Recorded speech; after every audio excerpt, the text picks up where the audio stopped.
Alright. So. Alright, so, ladies and gentlemen, I am going to begrudgingly do something I never thought I would ever have to do again. And as a result, we're going to do something that I'm going to absolutely cry on. And you guys are going to join me for it. Alright?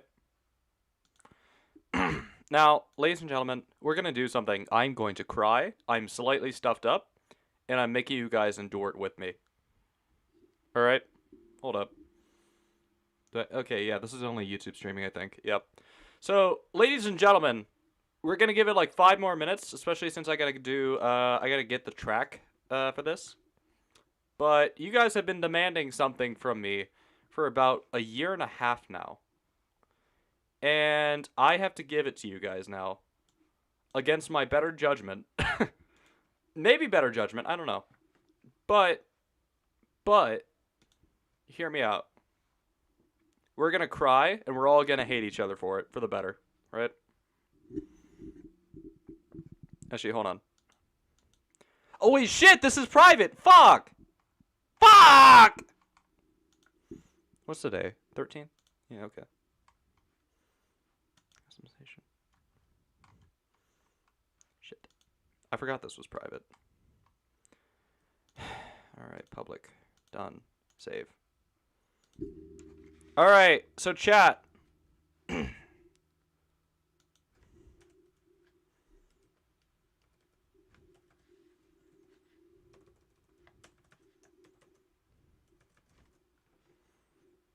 Alright.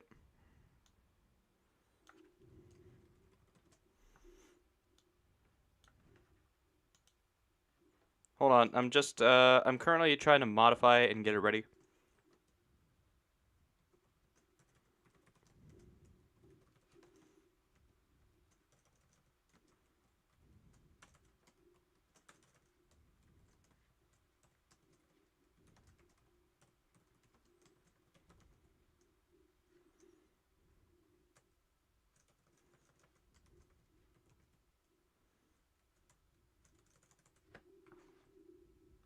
AP World History. Fuck, what was the first title of the book? I'm trying to remember. Fuck, what was it?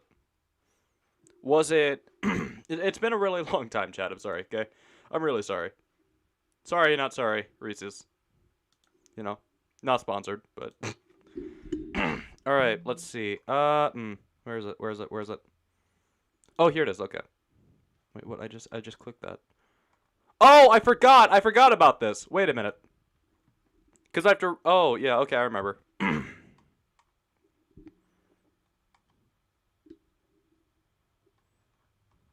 So, let's see here. What was it? AP World History Modern. Okay. World History Modern AP. Okay. Okay. Hold on. I gotta finish adjusting the title.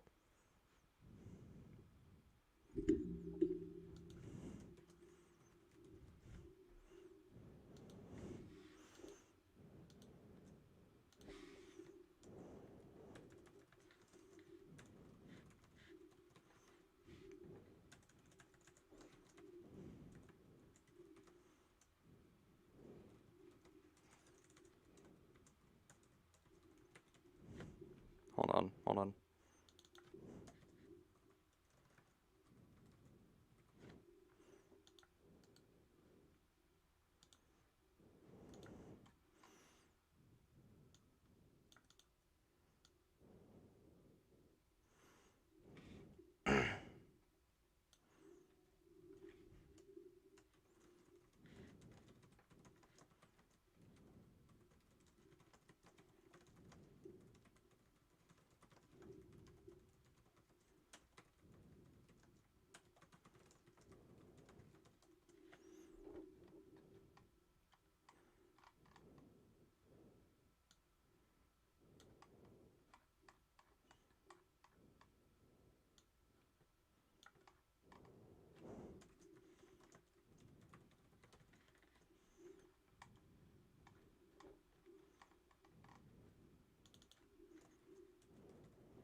Alright, hold up, hold on.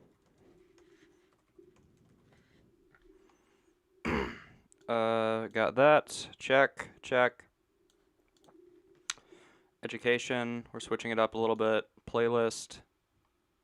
What playlist do I have to put in? God, I have so many. Holy crap. Wow, holy shit. You know what? I don't know. We'll just do done. We're not gonna have a playlist. No, something for kids. Does pay paid. Live stream, no. No, no, no. No.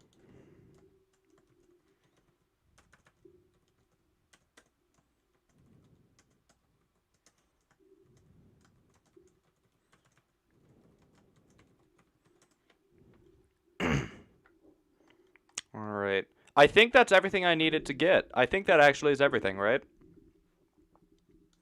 Okay, video bitrate. How's... Oop.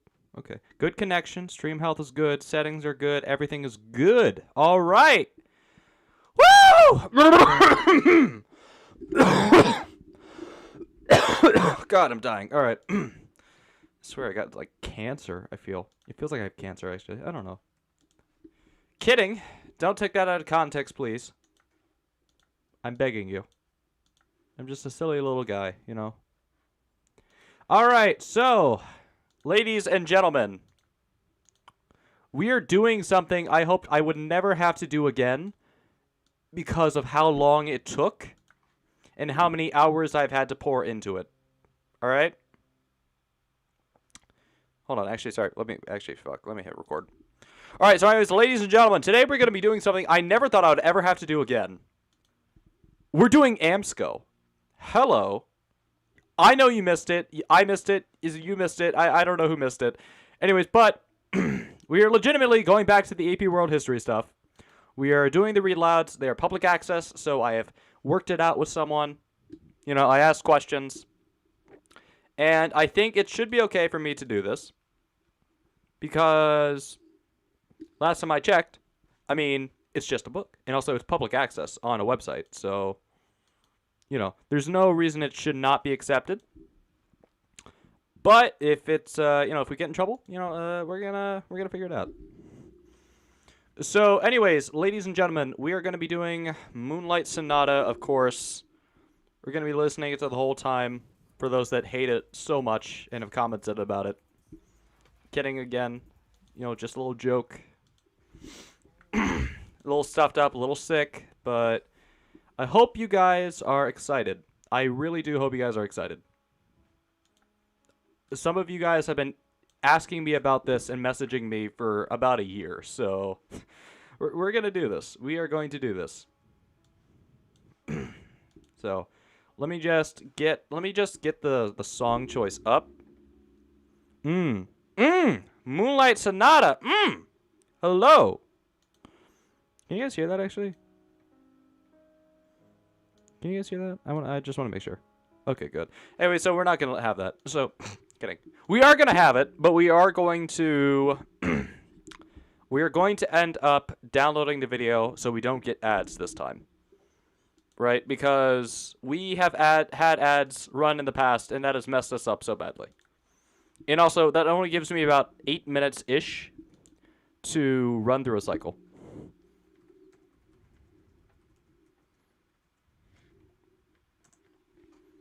God, I haven't touched this video in years. Holy cow.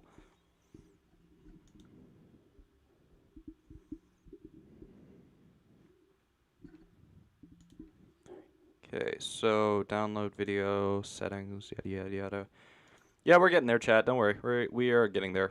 Very much so. Very slowly, but very surely. So once I do this, I'll put it in OBS and I'll put it as a media source. So then once it's in OBS, it'll be on constant repeated loop. It will repeatedly be on the same thing forever and ever and ever. It will never stop. It'll always continue. Actually, fuck, hold on. Let me... Oh, I'm loud. Holy... Hello. Hello. All right. Hello, then. Check 1, check 2, check 1, check 2, check 1, check 2, check 1, check 2. Check 1, check 2, check 1, check 2. Actually, wait, audio warning.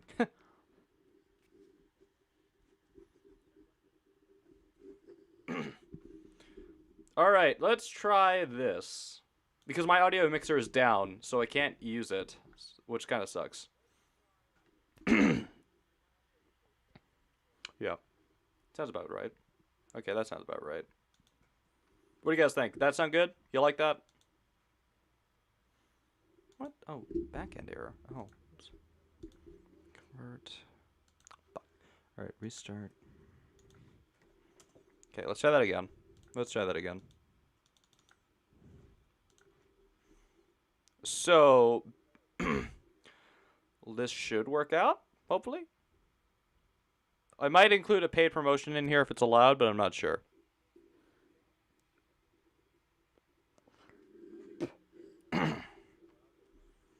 So, anyway, also, ladies and gentlemen, for those who don't know, for those who also might just be joining us here on the stream, we are going to be doing the entire AP World History AMSCO chapters of 5, 6, and 7. We'll probably get through 5, but we will maybe not get through 6 or 7 because they're very long. And arguably, I don't like that. Was it? Chapter 5 is about 10 subchapters. 6 is about 8, and then 7 is about 9. So, welcome. I'm going to hate myself. Very much so. And I'm going to just cry. Utterly cry. But that's why we're here, isn't it? That's why we are here. That is indeed why we are here. So, we are here to suffer. Or rather, I am here to suffer for your guys' own amusement. So, pay tribute. I don't know, I'm kidding. God. I'm trying to, like, get the streamer voice ready, you know, like the Doug streamer voice, you know? God. Ugh, yeah. I've been trying to reach out to some streamers, recently to try and talk with them and, like, get some more information on, like, how they do their stuff, like, how I should do my stuff. Should I do anything better? You know, am I dumb? Me doom? Okay, Moonlight Sonata. Let's play it. Let's hear it. I don't hear it personally. Chat, do you guys hear that? Or, like, I seriously don't hear it. I really don't. Hold on. Hold. Oh! I hear that. Yep, I hear that. I hear that. Never mind. Nope, never mind. Let's reduce that by, like, a massive margin. Holy shoot. Let's go up here. Okay, let's try that. Chat, is that good? Is that bad? Okay. Alright, so hold on. Okay, test 1, test 2. Adjusting mic again. Test. God, trying to warm up for this. Whew. Test. Test. Test.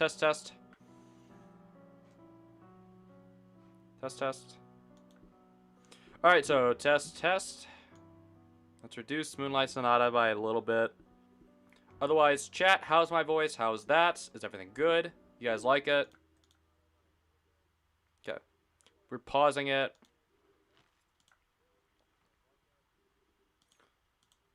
Awesome, mate. Oh shoot, this isn't gonna go well, I can feel it. 2, 3, 4, 5. Okay, I'm not gonna lie, these chapters are really long, and I'm gonna screw up a lot, and you guys are gonna be here to watch it. You guys can cry during this, as much as I do. Let's get some music going while I finish setting up. Ha! I don't want an advert! No! I don't want an advert! I don't care about Hershey's! Ah!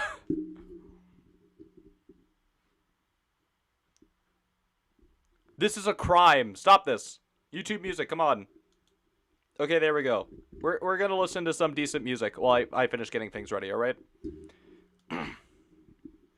Boom. I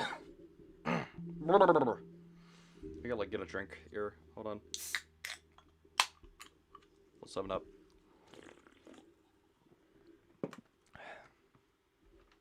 Oh wait.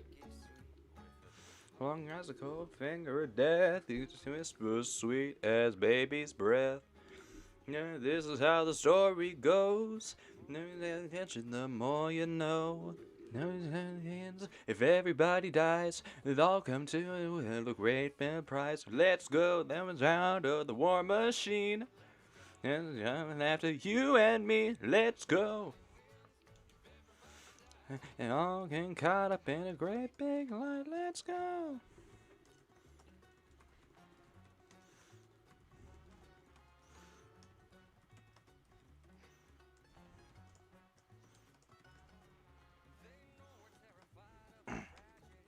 They know what we see. And I'll say it again. We're all gonna die. Yeah, let's go.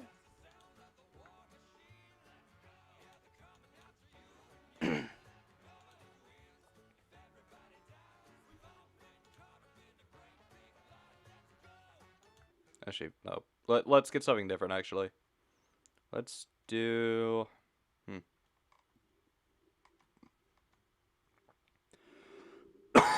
Let's think. You know, I got an idea. Let's do... For a song, in like a wait song, let's do this one. I really like this one coming up. Hold on. Play it. Just play! God! Ah! I don't care about Chipotle! Ah! Sorry. Sorry, I gotta get the adverts, you know, I gotta get the adverts stuff, like clips, you know. God, I'm kidding. Alright, so, hold on. That's good.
Alright.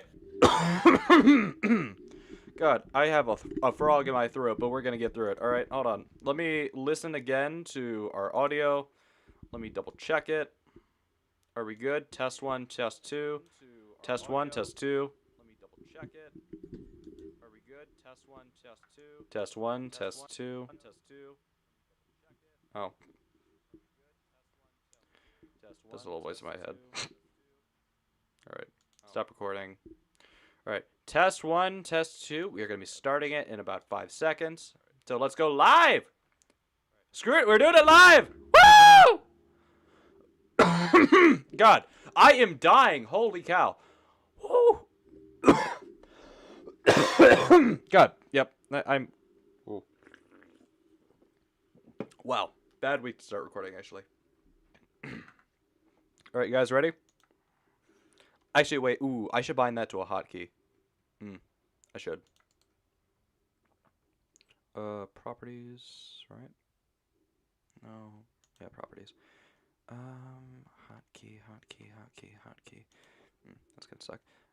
Media source. Hotkey.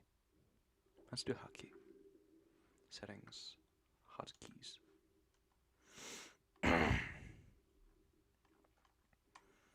Media source. Okay, so mute. We're gonna do M. Nope. M. Unmute. M. Okay. Restart. We're gonna do Z. Play. We're gonna do X. Pause. We're going to do X. Stop. We're going to do C. What could go wrong?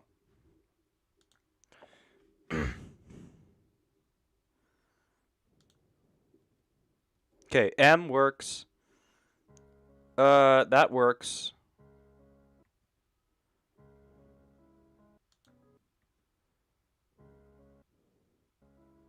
Okay, okay, so X is start, C is cancel, Z start, C just complete set reset. Awesome. Awesome and possum. Alright, you guys ready? YouTube chat, are you guys ready? I know, I missed you guys too. You guys ready? This is not gonna go well once we start, okay? I can guarantee it. Alright, I'll display the window. Welcome. You get to see the windows, the mask quantity for like 5 seconds. There you go. It's a little wide. A little wide. Just a smidge wide. You know, just a smidge. There we go. There we go. All right. All right, you guys ready? All right. Actually, should I put my watermark in the middle just to annoy some people? Like, they're going to see it and they're going to go like, "What am I looking at? What the fuck am I looking at?" No. I'll just keep it on the side probably. Or no, that's evil. All right. So, Twitch chat. Oh, sorry, I mean YouTube chat. Sorry, YouTube chat. Anyway, so let's get this started. Let's start getting ready to cry, and yeah. Oh wait. Oh, I forgot. There's one more hotkey I need to set up. We're gonna do Q for start, and we're gonna do Q for stop. Okay. So let's do a test real quick, right? Q. Awesome. Okay. That works. I don't know if it's gonna work still if I don't have the tab. Q. Oh, it works even if I don't have the tab. Awesome. Okay, so that's wonderful. Oh, yeah, awesome. Okay, great. So, okay, again, double check. Z is start. I believe. Yeah, Z is start. C is complete stop. X is pause, but we are not going to need to worry about that.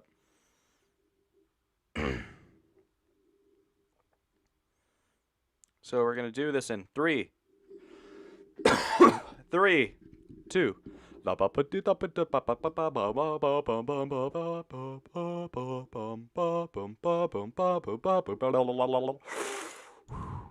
Sorry. Need to hype myself up, you know. All right. Now we're actually going to do this, all right? Ready? All right, awesome.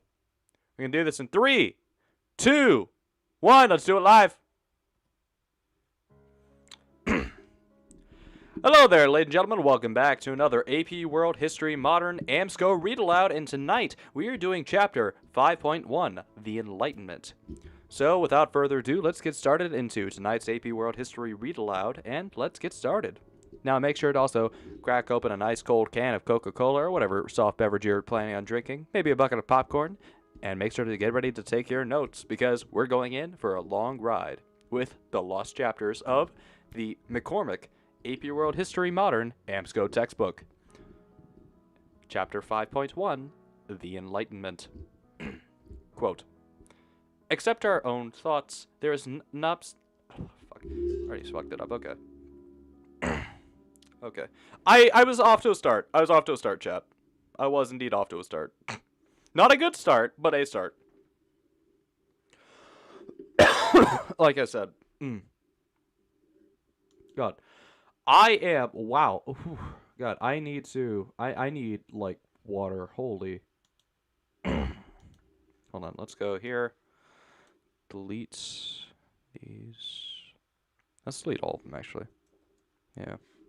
I can just download the recording. All right. Z start. C stop. Restart. Q stream. Okay.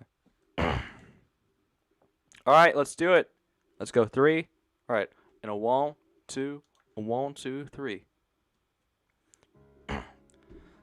Hey there, ladies and gentlemen. Welcome back to another AP World History AMSCO Modern Read Aloud. And tonight we're doing this amazing book from McCormick with Chapter 5.1, The Enlightenment. So without further ado, let's get right on in. Make sure to saddle on up with your favorite soft drink and also a bucket of popcorn, and make sure to enjoy while you take your notes.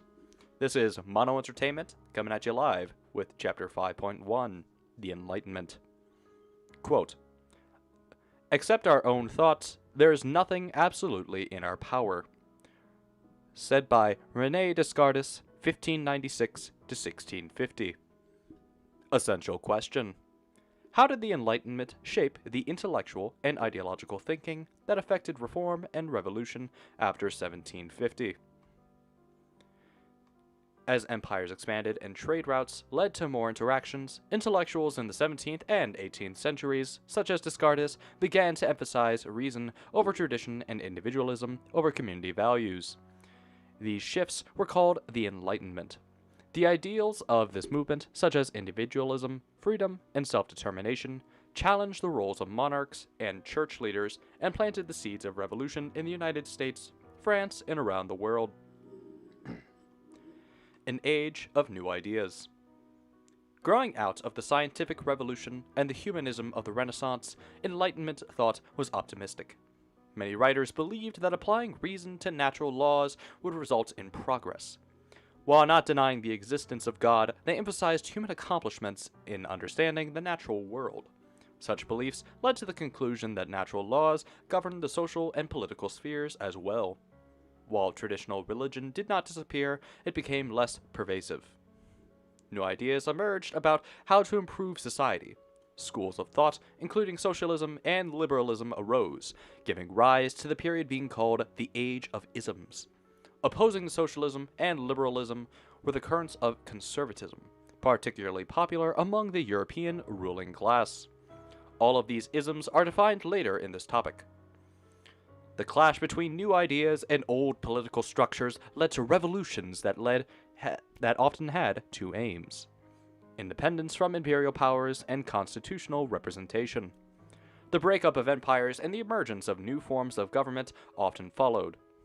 These developed out of the concept of nationalism, a feeling of intense loyalty to others who share one's language and culture.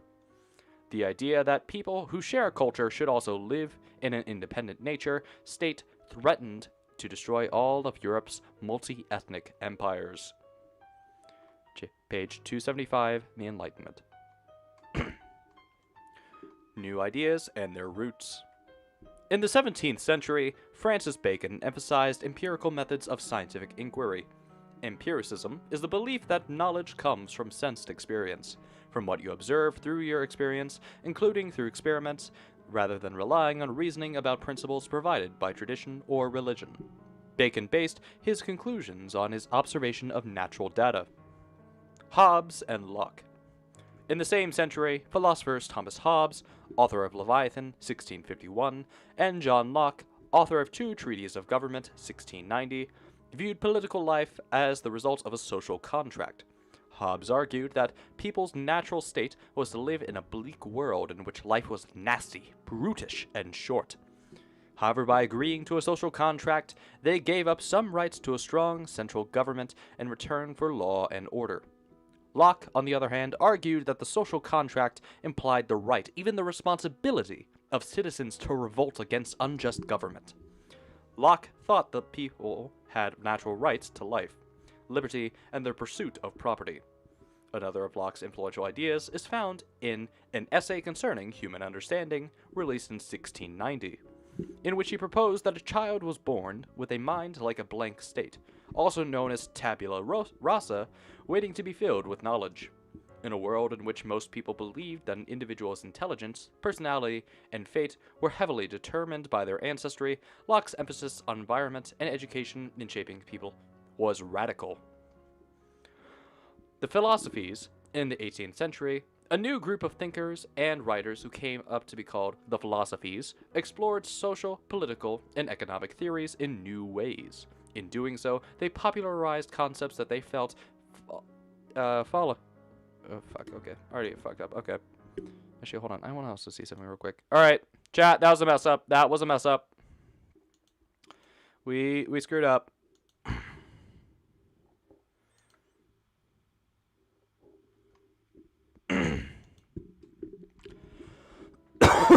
God, I hate this.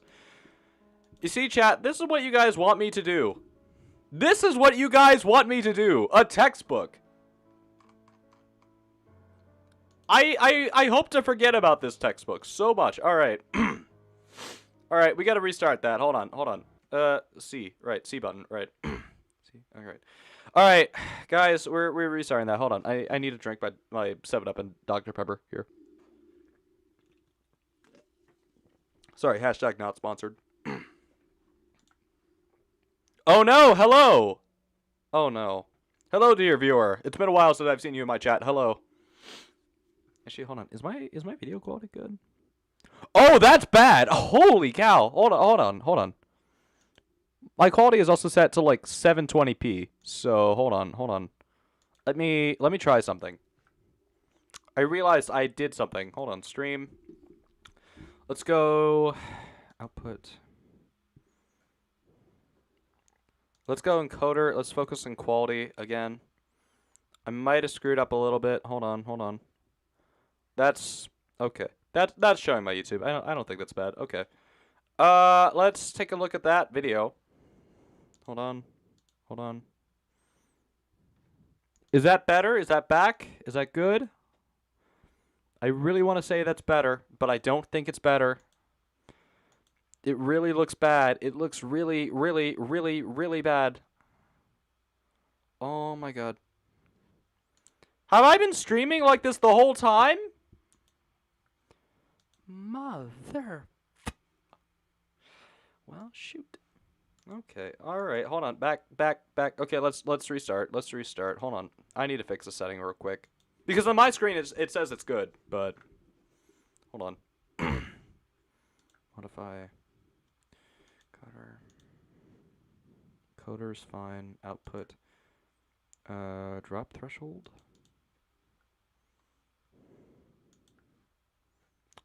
I don't know why, but it looks really bad. Really bad actually. Okay. Video bitrate. Let's increase that by a bit. Apply.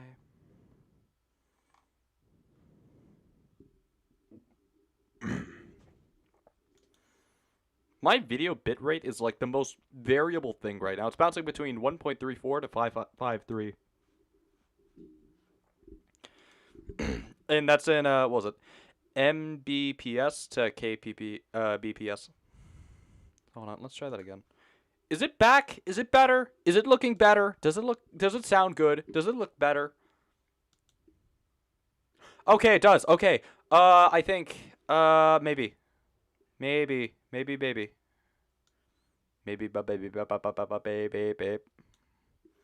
All right, we're going to let it like go for like a pure 5-10 minutes. Right? Or like no, not 5-10 minutes. We're going to let it go for like 3 minutes or 1 minute, I don't know. We're going to let it go for some variable amount of time.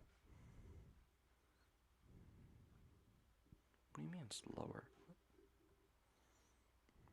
This is holy, okay. We are going to go back. We are going to go again, modify settings. Oh no, I hope you're having fun being the only chatter. At least today. Let's increase our kbps substantially. There we go. Yeah, it looks better from my view, but like I said, everything looks good from my view and perspective. Let's look. Yeah, okay. I don't like that. It looks good when I have it zoomed in like this. You see that, right? That's good. But okay, back to there. Okay. I'll hold on. Let me go find this. Okay, here we are. We're back. We're back.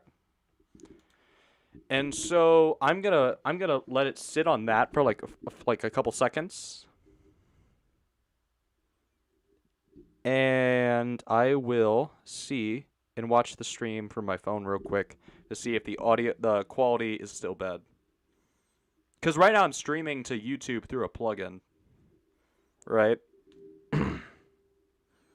Cuz I'm streaming to YouTube through a plugin and I'm trying to see if it's still going or fine or however. Come on, live stream. Okay, yeah, now it looks good. It looks good. Okay, awesome. Okay, good, good.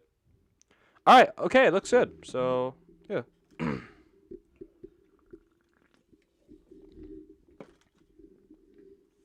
La la la me ma ma mo. Bow chicka wow bow bow. God. All right. Also, by the way, again, ladies and gentlemen, if you want to support the channel, like the video, subscribe, like the videos when I release them. Bye. Oh, hold on. Actually, kidding. Let's see. All right. Start it in 3, a 1, a 2, a 1, 2, 3. Good evening, ladies and gentlemen. Welcome back to another AP World History Modern AMSCO Read Aloud. Today we are reading Chapter 5.1, The Enlightenment.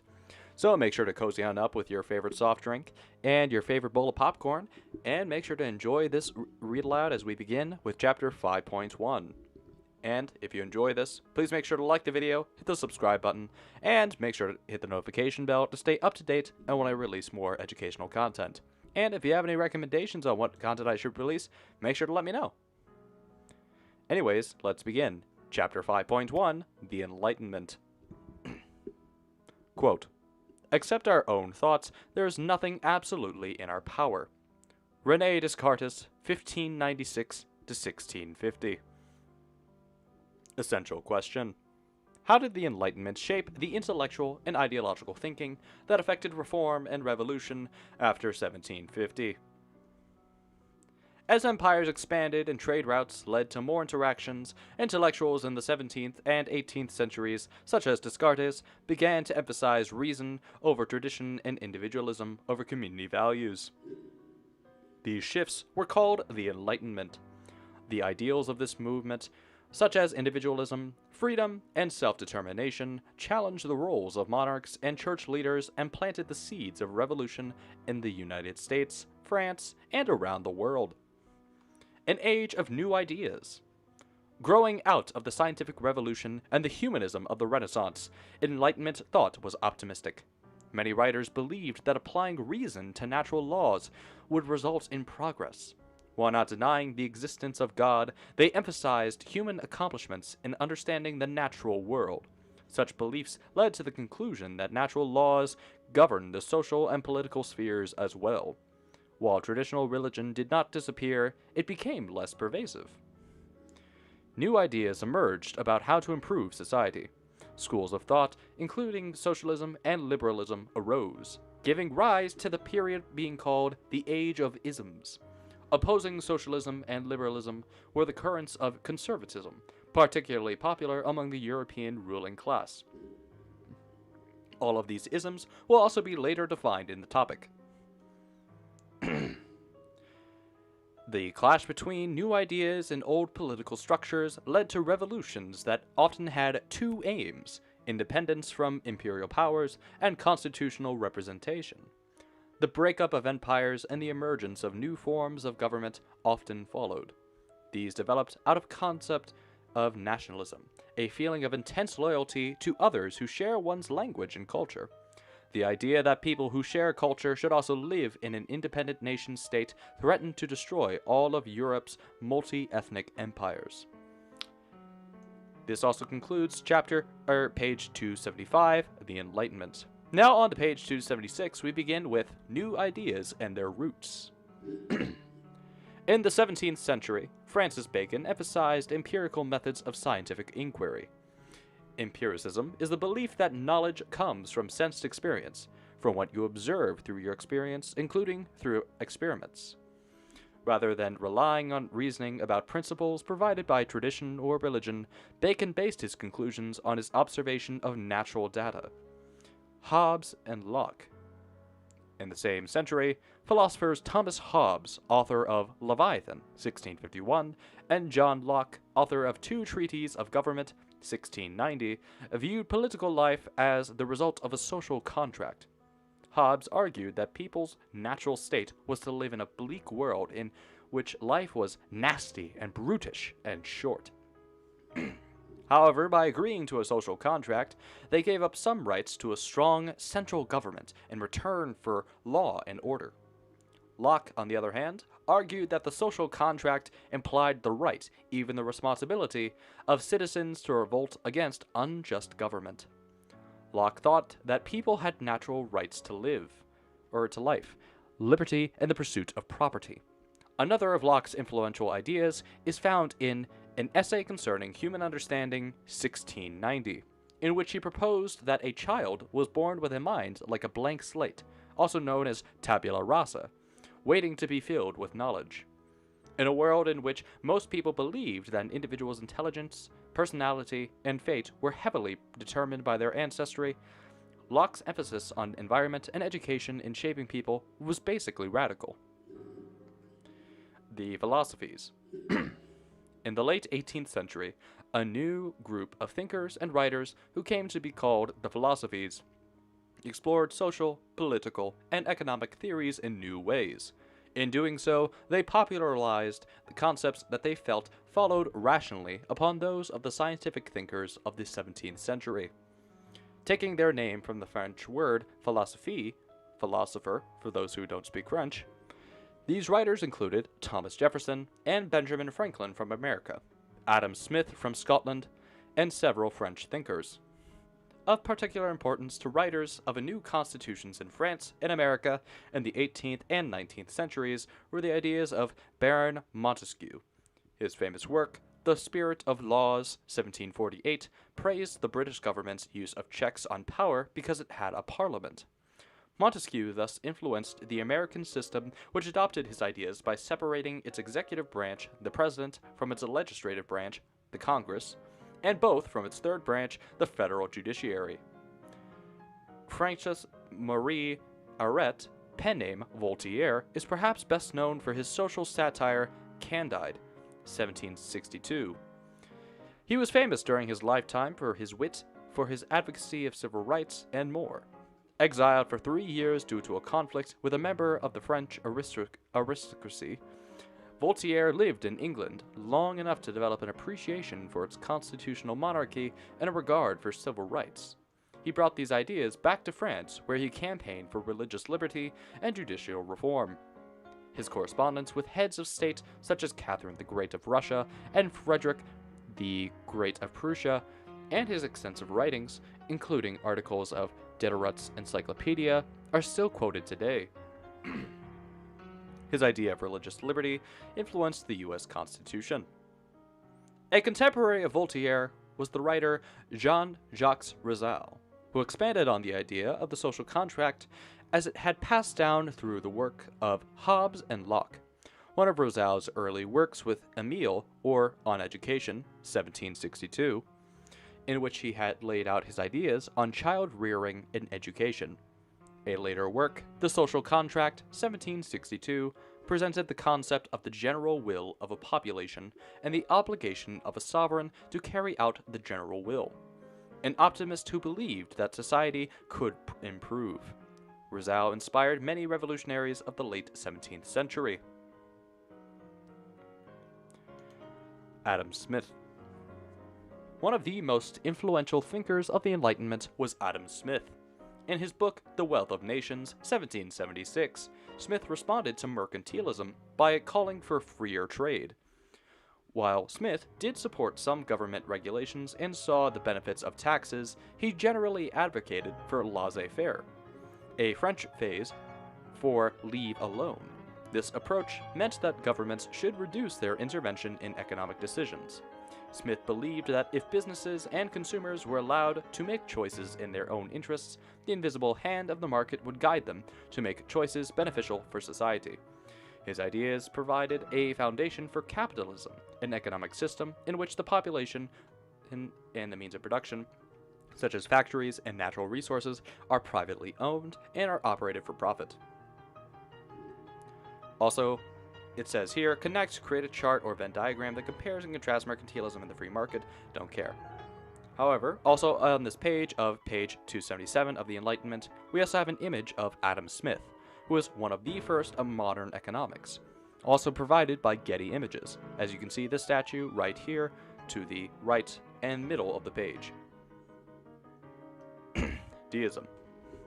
The Enlightenment's emphasis on reason led some thinkers to re-examine the relationship of humans to God. Some adopted deism, the belief that a divinity simply set natural laws in motion.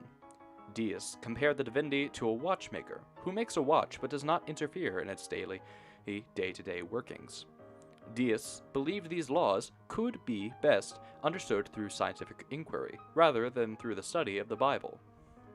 Despite their unorthodox ideas, many deists viewed regular church attendance as an important social obligation, and a way people received moral guidance. Thomas Paine, never one to shrink from conflict, was militant in his defense of deism in the book The Age of Reason, 1794.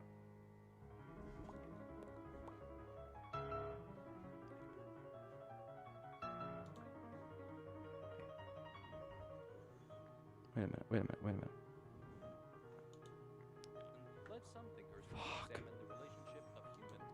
Fuck! I gotta restart! No! Chat, you had one job! You had one job! Oh no! You had one job to remind me! You had... God damn it. I was on a roll! That was the best we've done so far! I'm not editing this.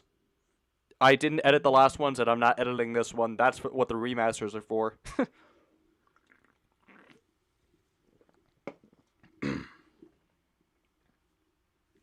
Just get another monitor, chat. Yeah, you're right. I need another monitor. I've been looking into it. Issue is for me is like they're all really expensive. Just hook up to a TV.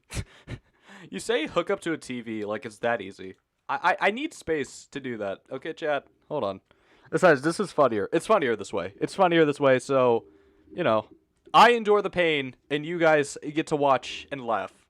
Point, laugh. You know. Admit how stupid I am. Call me a yapper. You know, whatever. I don't know. Anyway, so... Also, besides, my throat is getting sore. Also, hold on. I'm also gonna, I'm gonna eat some crackers real quick. Hold up. Get the saltines, you know, just for recording for tonight. Get food? I don't know. Chat, I don't know. Okay, hold on.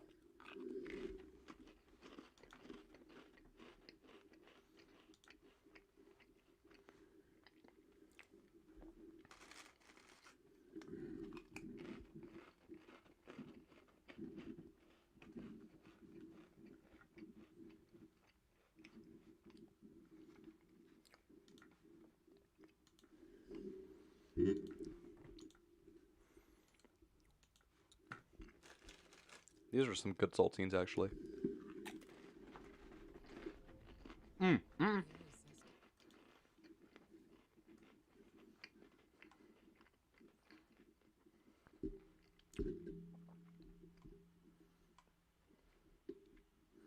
Nope. Nope.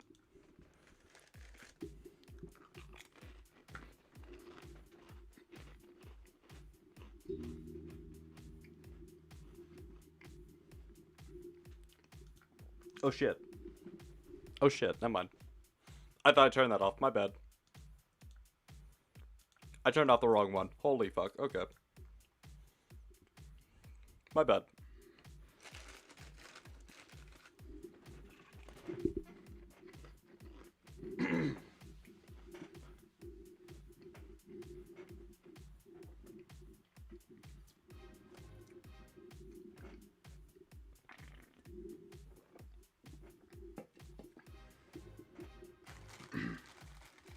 Sounds like Little Big Planet. You're right, it is. I think it is from Little Big Planet.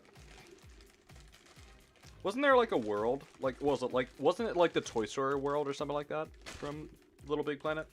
Which game was that? I don't remember. Which game? What was that? The first? Third? No, not the first. Okay.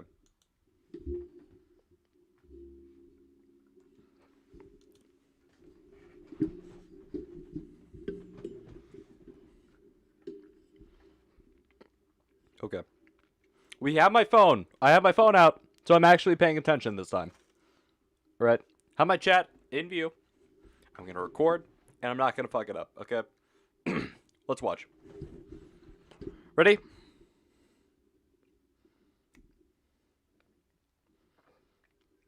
All right. 3, 2, 1, 2, 3. Hello there, ladies and gentlemen. Welcome back to another AP World History Modern AMSCO Read Aloud from McCormick. Anyways, today we're going to be reading Chapter 5.1, The Enlightenment. And I hope you're all ready to buckle down and take some more notes as you sit there with your nice soft drink and a bucket of popcorn, getting ready to listen to another broadcast, as we begin with Chapter 5.1, The Enlightenment. Quote, "Except our own thoughts, there is nothing absolutely in our power." René Descartes, 1596 to 1650. Essential question. How did the Enlightenment shape the intellectual and ideological thinking that affected reform and revolution after 1750? As empires expanded and trade routes led to more interactions... Shit, the music wasn't going the whole time. Alright, restart. God damn it. I had one job. Hold on. Hold on, chat. Hold on. How's my computer not overloaded with memory? Simple answer, actually. I don't delete the recordings, but I do... But I do, as a matter of fact, for all my recordings that I have, I usually just end up... The bad ones I delete, which is also why I'm streaming, so you guys can see the blooper reel, and I can edit a video out of that. And, the main thing about it is mainly, just don't fuck up. And also I have a hard drive that I have right now. So it gives me about, 3 terabytes, I think, of storage? Yeah. Alright. Z. C. X. X. C. Okay, those are the hotkeys. All right, let's try this again. Ready? A 1, a 2, a 1, 2, 3. Hello there, ladies and gentlemen. Welcome back to another AP World History Modern AMSCO Read Aloud. This book also made by McCormick. Meanwhile, let's get into Chapter 5.1, The Enlightenment, without further ado. Quote. Except our own thoughts, there's nothing absolutely in our power. René Descartes, 1596 to 1650. Essential question. How did the Enlightenment shape the intellectual and ideological thinking that affected reform and revolution after 1750? As empires expanded and trade routes led to more interactions, intellectuals in the 17th and 18th centuries, such as Descartes, began to emphasize reason over tradition, and individualism over community values. These shifts were called the Enlightenment. Their ideals of this movement, such as individualism, freedom, and self-determination, changed the roles of monarchs and church leaders and planted the seeds of revolution in the United States, France, and around the world. An age of new ideas. Growing out of the scientific revolution and the humanism of the Renaissance, Enlightenment thought was optimistic. Many writers believed that applying reason to natural laws would result in progress. While not denying the existence of God, they emphasized human accomplishments in understanding the natural world. Such beliefs led to the conclusion that natural laws governed the social and political spheres as well. While traditional religion did not disappear, it did become less pervasive. Now, new ideas emerged about how to improve society. Schools of thoughts including socialism and liberalism, arose, giving rise to the period being called the Age of Isms. Opposing socialism and liberalism were the currents of conservatism, particularly popular among the European ruling class. All of these isms are defined later in this topic.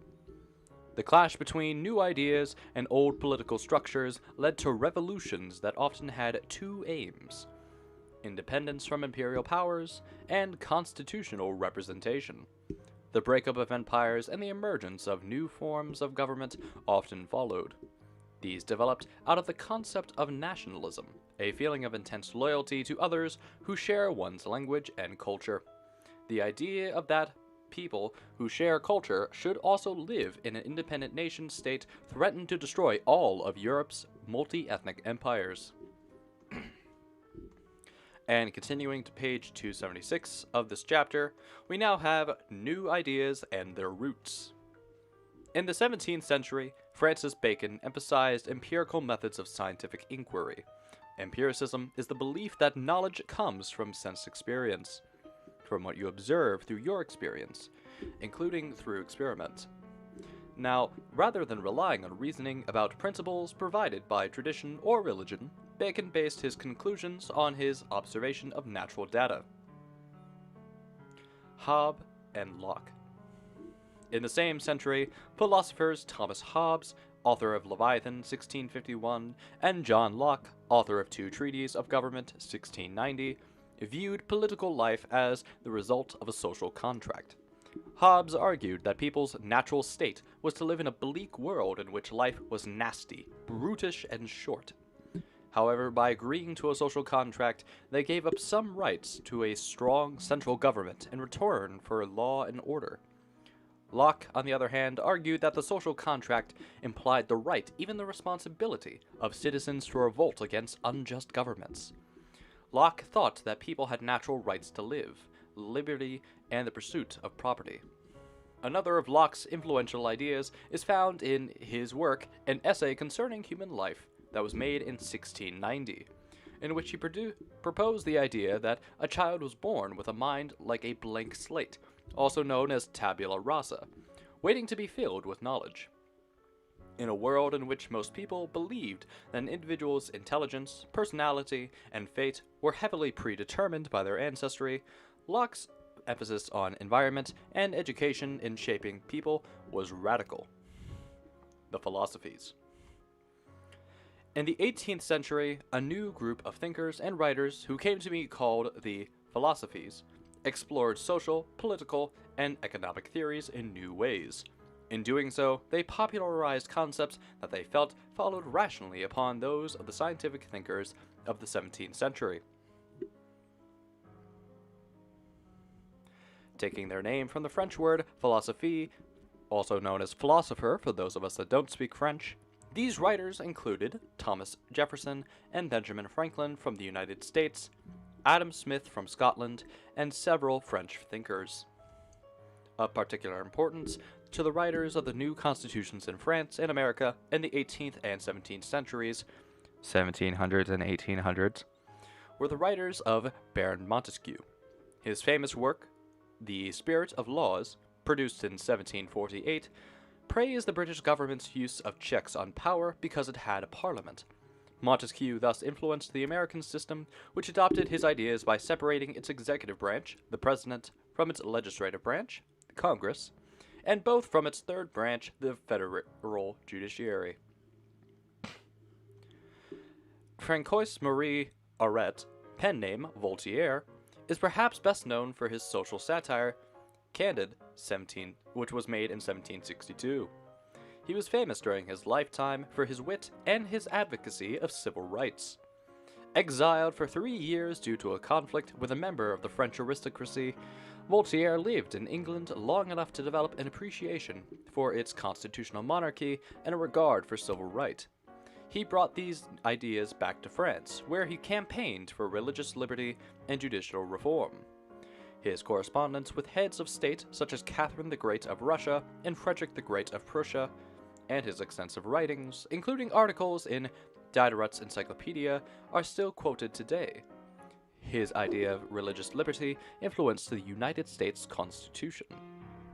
A contemporary of Voltaire was the writer Jean-Jacques Rousseau, who expanded on the idea of the social contract, as it had passed down through the works of Hobbes and Locke. One of Rousseau's early works was Emile, or On Education, which was produced in 1762, in which he laid out his ideas on child rearing and education. A later work, titled The Social Contract, produced in 1762, presented the concept of the general will of a population and the obligation of a sovereign to carry out that general will.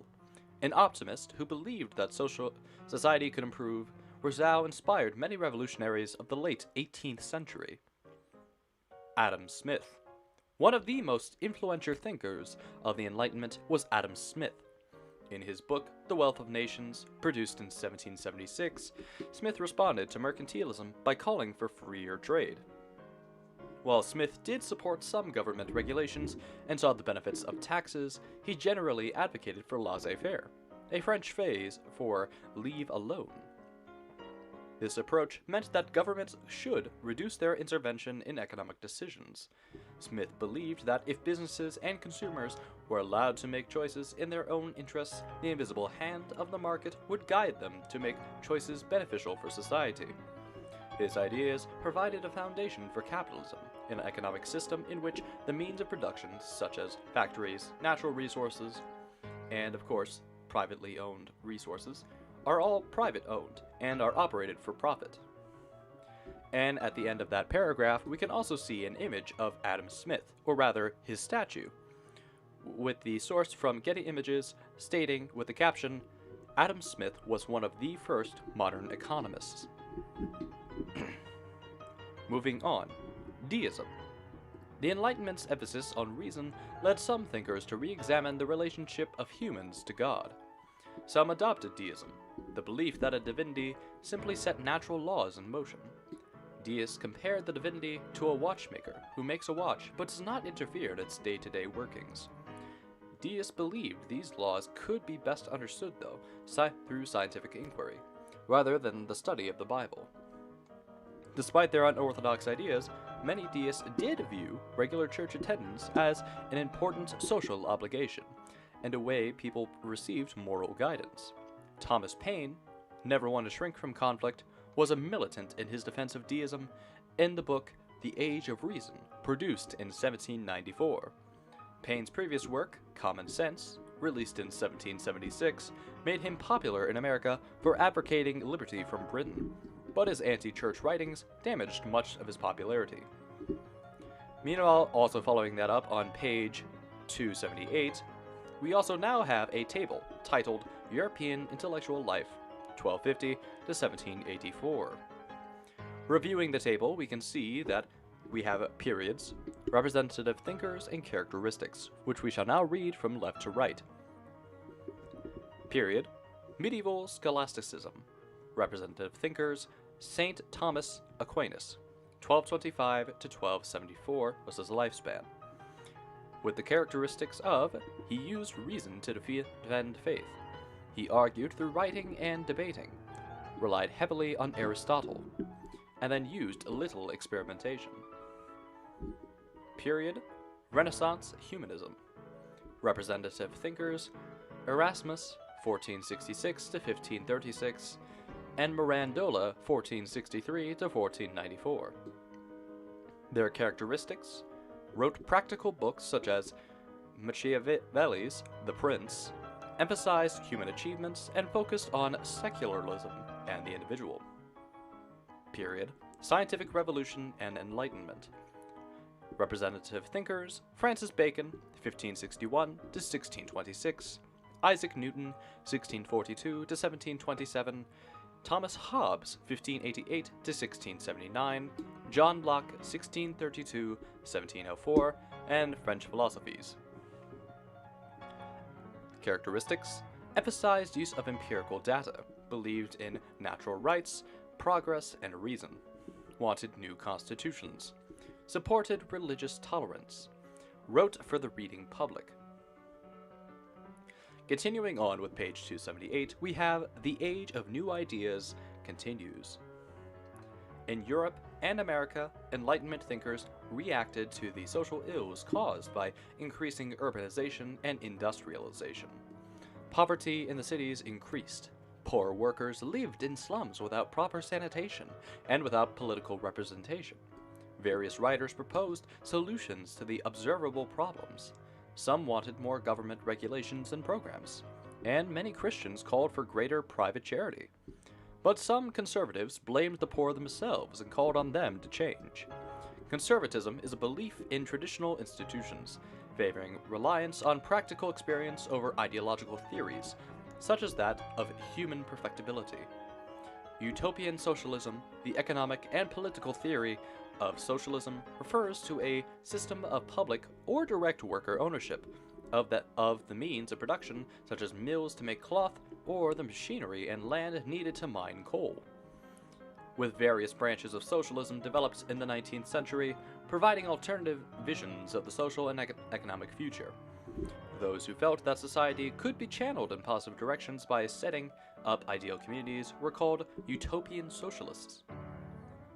On 279, we see examples of these utopian socialists, including Henri de Saint-Simon of France, which believed that scientists and engineers working together with businesses could operate clean, efficient, and beautiful places to work that produced useful things to society. He also advocated for public works that would provide employment. He proposed building the Suez Canal in Egypt, a project that the French government later undertook and which opened in 1869. Charles Fourier identified some 810 passions that, when encouraged, would make works more enjoyable and workers less tired. Like other utopian socialists, Fourier believed that a fundamental principle of utopia was harmonious living in conditions and communities rather than the class struggle that was the basic to the thinking of Karl Marx. Robert Owen, which was born in Great Britain, operated and established intentional communities, or small societies governed by the principle of utopian socialism in New Lanark, Scotland, and New Harmony, Indiana. He believed in education for children who worked, communal ownership of property, and community rules to govern work, education, and leisure time. Getting away from the utopian socialists, we see that in the later 19th century, socialist groups as the Fabian Society formed in England. The Fabians were gradual socialists. They favored reforming society by parliamentary means. Writers H.G. Wells, Virginia Woolf, and George Bernard Shaw were prominent Fabians. By the mid-20th century, or mid-1900s, socialist principles would influence most of Western Europe. Classical liberalism. Others advocated classical liberalism, a belief in natural rights, constitutional government, laissez-faire economics, and reduced spending on armies and established churches. More classical liberals were professionals, writers, or academics. In Britain, they pursued changes in Parliament to reflect changing population patterns so that new industrial cities would have equal parliamentary representation. Classical liberals packed the Reform Bills of 1832, 1867, and 1884, all of which broadened male suffrage. Feminism. This period saw the emergence of the movement for women's rights and equality based on Enlightenment ideals. The French writer Olympe de Gouges fought for these rights in the era of French Revolution. In 1789, France had adopted the Declaration of the Rights of Man and of the Male Citizen, a pioneering document in the history of human rights. In 1789, de Gouges published a Declaration of the Rights of Women and of the Female Citizen, to point out that women's rights had not been addressed. In 1792, in England, the pioneering woman and writer Mary Wollstonecraft published a Vindication of the Rights of Women. In it, she argued that females should receive the same education as males. Universal education, she argued, would prepare women to participate in political and professional society, enabling them to support themselves rather than relying on men. Wollstonecraft's ultimate goal was for women to gain the same rights and abilities as men through the application of reason. Women won the full right to vote in the 20th century in the year 1928. Also, we can see from the source of the Library of Congress, we can also see Mary Wollstonecraft with an engraving by James Heath, circa 1797, after the painting by Joan Opie on the top of page 280. Continuing on, in the 1848, in Seneca Falls, New York, activists gathered to promote women's rights and suffrage, the ability to vote, and the convention's Declaration of Sentiments. Organizers Lucretia Mott and Elizabeth Cady Stanton declared, all men and women are created equal.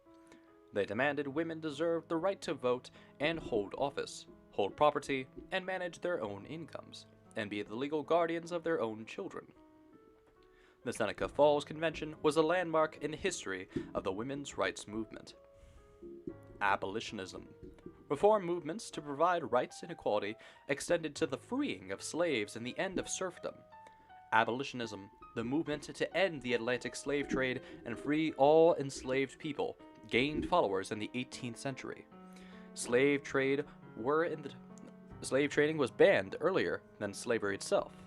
The first states to ban the slave trade were with Denmark in 1803, Great Britain in 1807, and the United States in 1808. In most countries, the slave system depended on a steady supply of new enslaved people in order to function. As a result, as soon as the slave trade stopped, slavery began to decline. In most parts of the Americas, slavery was abolished within 30 years of the end of the slave trade. The United States was the rare country where the number of slaves increased after the importation of slaves was legally ended. The last country in the Americas to end slavery was Brazil in 1888. The end of serfdom. Serfdom in Europe had been declining as the economy changed from agrarian to industrial. Peasant revolts pushed leaders toward reform. Queen Elizabeth I abolished serfdom in 1574. The French government abolished all feudal rights of the nobility in 1789. Alexander II of Russia abolished serfdom in 1861. The Russian emancipation of 23 million serfs was the largest single emancipation of people in bondage in human history. Zionism. Yet another ism in the late 19th century was the emergence of Zionism, the desire of Jews to re-establish an independent homeland where their ancestors had lived in the Middle East. After centuries of battling anti-Semitism, hostility toward Jews, and pogroms, violent attacks against Jewish communities, many European Jews had concluded that living in peace and security was not a realistic hope. To be safe, Jews needed to control their own land. Leading the movement was an Austro-Hungarian Jew, Theodor Herzl. Support for Zionism increased after a scandal in France known as the Dreyfus Affair. In 1894, Alfred Dreyfus, a military officer who was Jewish, was convicted of treason against the French government. However, the conviction had been based on forged documents by people promoting anti-Semitism. Dreyfus was ultimately pardoned after time in prison, but the case illustrated how widespread anti-Semitism was in France, one of these countries where Jews seemed least oppressed. Zionists faced many obstacles. The land they wanted was controlled by the Ottoman Empire, and Palestinian Arabs were already living in the region. Both the Ottomans and Palestinians were predominantly Muslim, which added a religious aspect to the conflict. However, the Zionist movement grew in strength until 1948, where the modern country of Israel was founded. And concluding that on page 281, let's look at the key terms by theme. Government reforms. John Locke. Social contract. Tabula rasa. Philosophies. Baron Montesquieu. Voltaire. Jean-Jacques Rousseau. Culture. Isms. Enlightenment. Deism. Liberalism. Conservatism. Empiricism. Nationalism. Classical liberalism. Feminism. Abolitionism. Zionism. Anti-Semitism, Theodore Herzl, Zionism, Dreyfus Affair. And for the economy reforms, we have Adam Smith, The Wealth of Nations, Laissez-faire, Capitalism, Socialism, Utopian Socialists, Henry de Saint-Simon, Charles Fourier, Robert Owen, The Fabian Society. And with that, that concludes Chapter 5.1, The Enlightenment. Now, just going over the general thoughts and conceptions that I established when I was personally looking at the reading, one thing to definitely keep in mind is the quote of René Descartes, which of course his lifespan also, as showed that his quote and sentiment for a majority of the chapter was, "Accept our own thoughts, there's nothing absolutely in our power." This reflects the theme of the chapter because it very much shows how individuals were not in control of their own rights. For example, we saw with Adam Smith, we saw with the Fabians, we saw with the other individuals as well in this chapter that individuals were trying to get and establish their own rights. They wanted their own right to life. One way I think about it is the way that an individual can own a video game digitally, but technically not own it at all because it comes with your subscription service and not actually with your own physical money. That's at least one way I think about it, and I relate a lot of this to different media. Of course, Hunchback of Notre Dame came to mind when reading about some of the other topics, including, well, of course, the subject of what happened in France. Looking at some of the other matters as well, we also see that it is also important to notice John Locke as well, and Hobbes. John Locke was very influential, again, with his social contract concept, stating that by giving up your rights and freedoms, by in other words saying, I can't do X, Y, or Z, I have the ability to live a life because I don't kill people, do this, or do this bad thing. Meanwhile, when looking back at Locke, we can definitely see their concept of tabula rasa, or blank slate. Like I said, the way I memorize Hobbes is Locke, contract, lock and key. Hobbes, I always memorized by the first letters of his name, Hob, also referring to, let's say, The Hobbit, referring to a blank story, a story that got started, and is one of the ways I memorize it.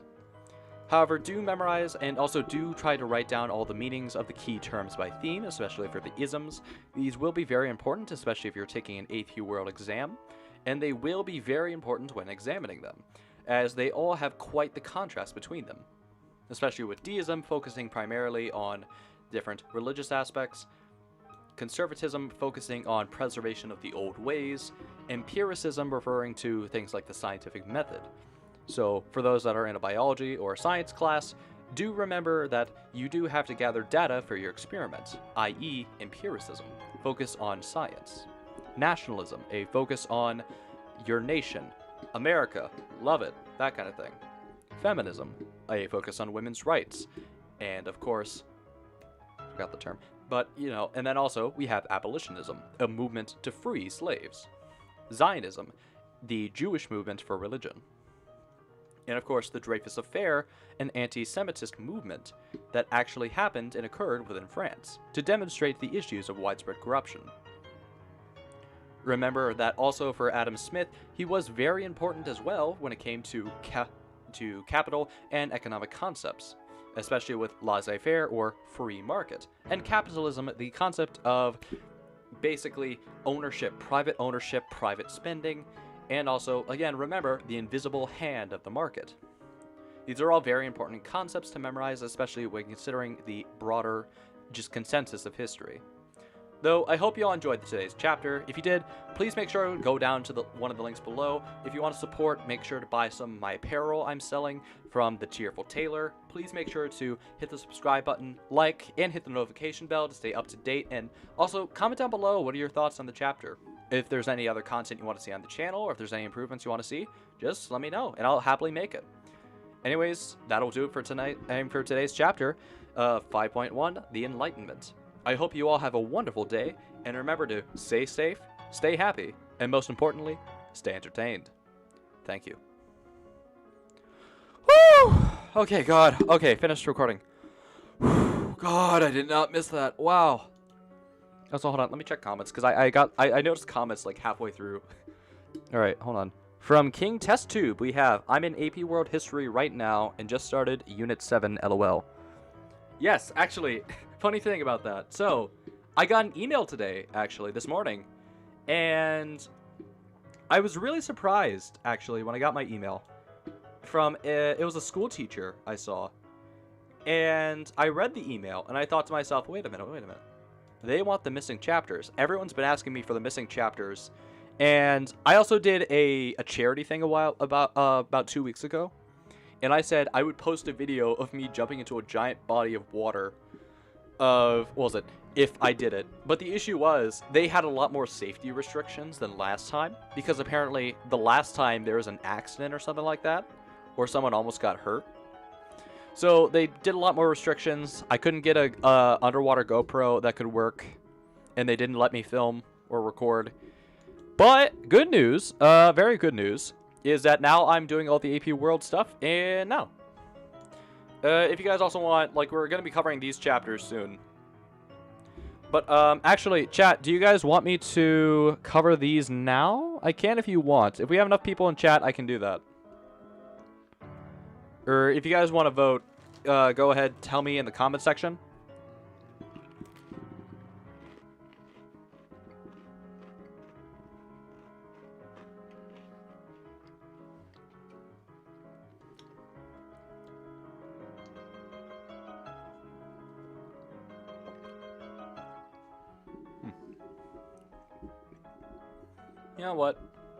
You know what?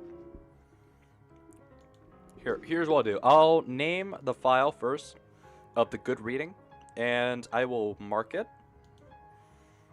So rename file, AMSCO 5.1. Actually, yeah, screw it. Let's skip ahead to chapter 7. Or at least out of order before. Also, chat, that reminds me. If you guys want, I do have a bunch of different read-alouds on my channel. I have chapters 8, 1, 2, 3, 4. I have everything except 5, 6, and 7, but I'll be releasing those gradually over the course of the coming weeks.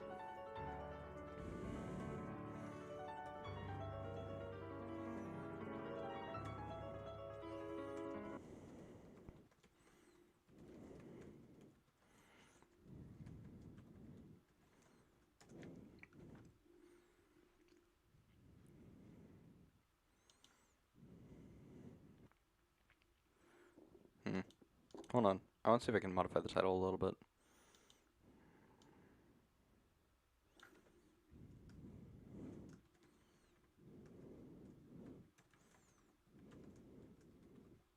There we go.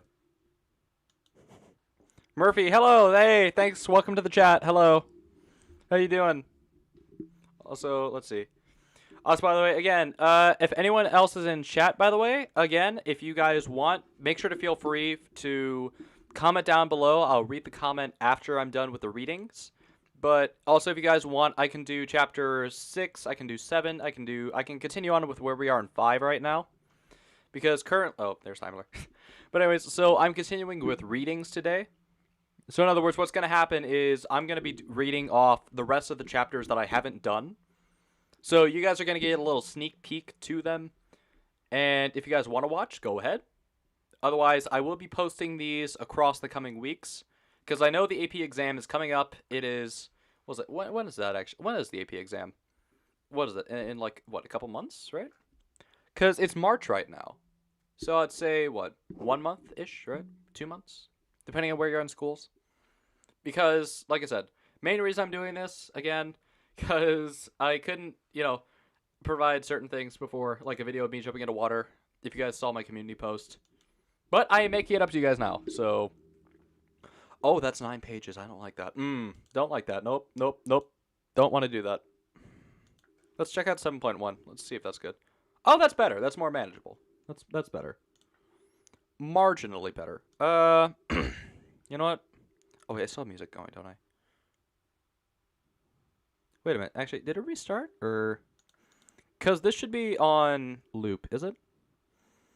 Hold on. Let me... Z.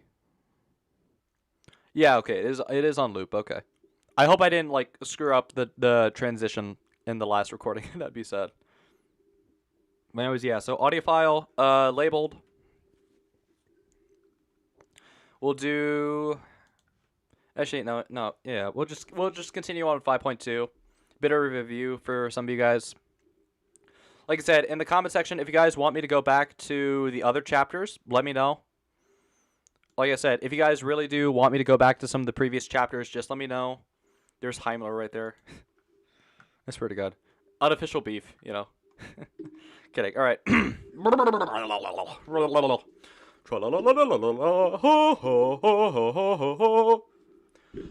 am the very major modern definition of a very major modern general. My brain is fast. My body. All right. Sorry, gotta get those vocal exercises in. It takes a lot to do this. Good. All right, 9 pages. Let's see the damage real quick. Scrolling through. Haitian Revolution. Oh, hey, I remember that. We covered that actually in one of my college classes. Good. Okay, so 293. So page 285 to 293. Okay.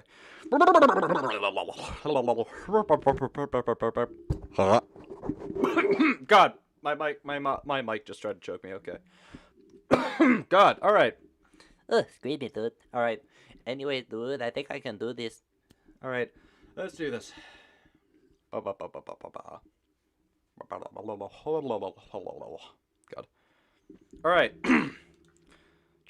All right. Checking this real quick. A lot more. Okay, getting more views. Awesome. But so actually, wait a minute. I just realized something. I should rearrange the title slightly.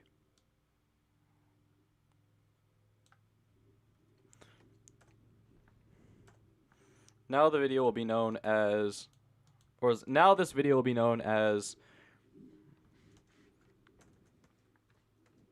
Reading Until You're Happy.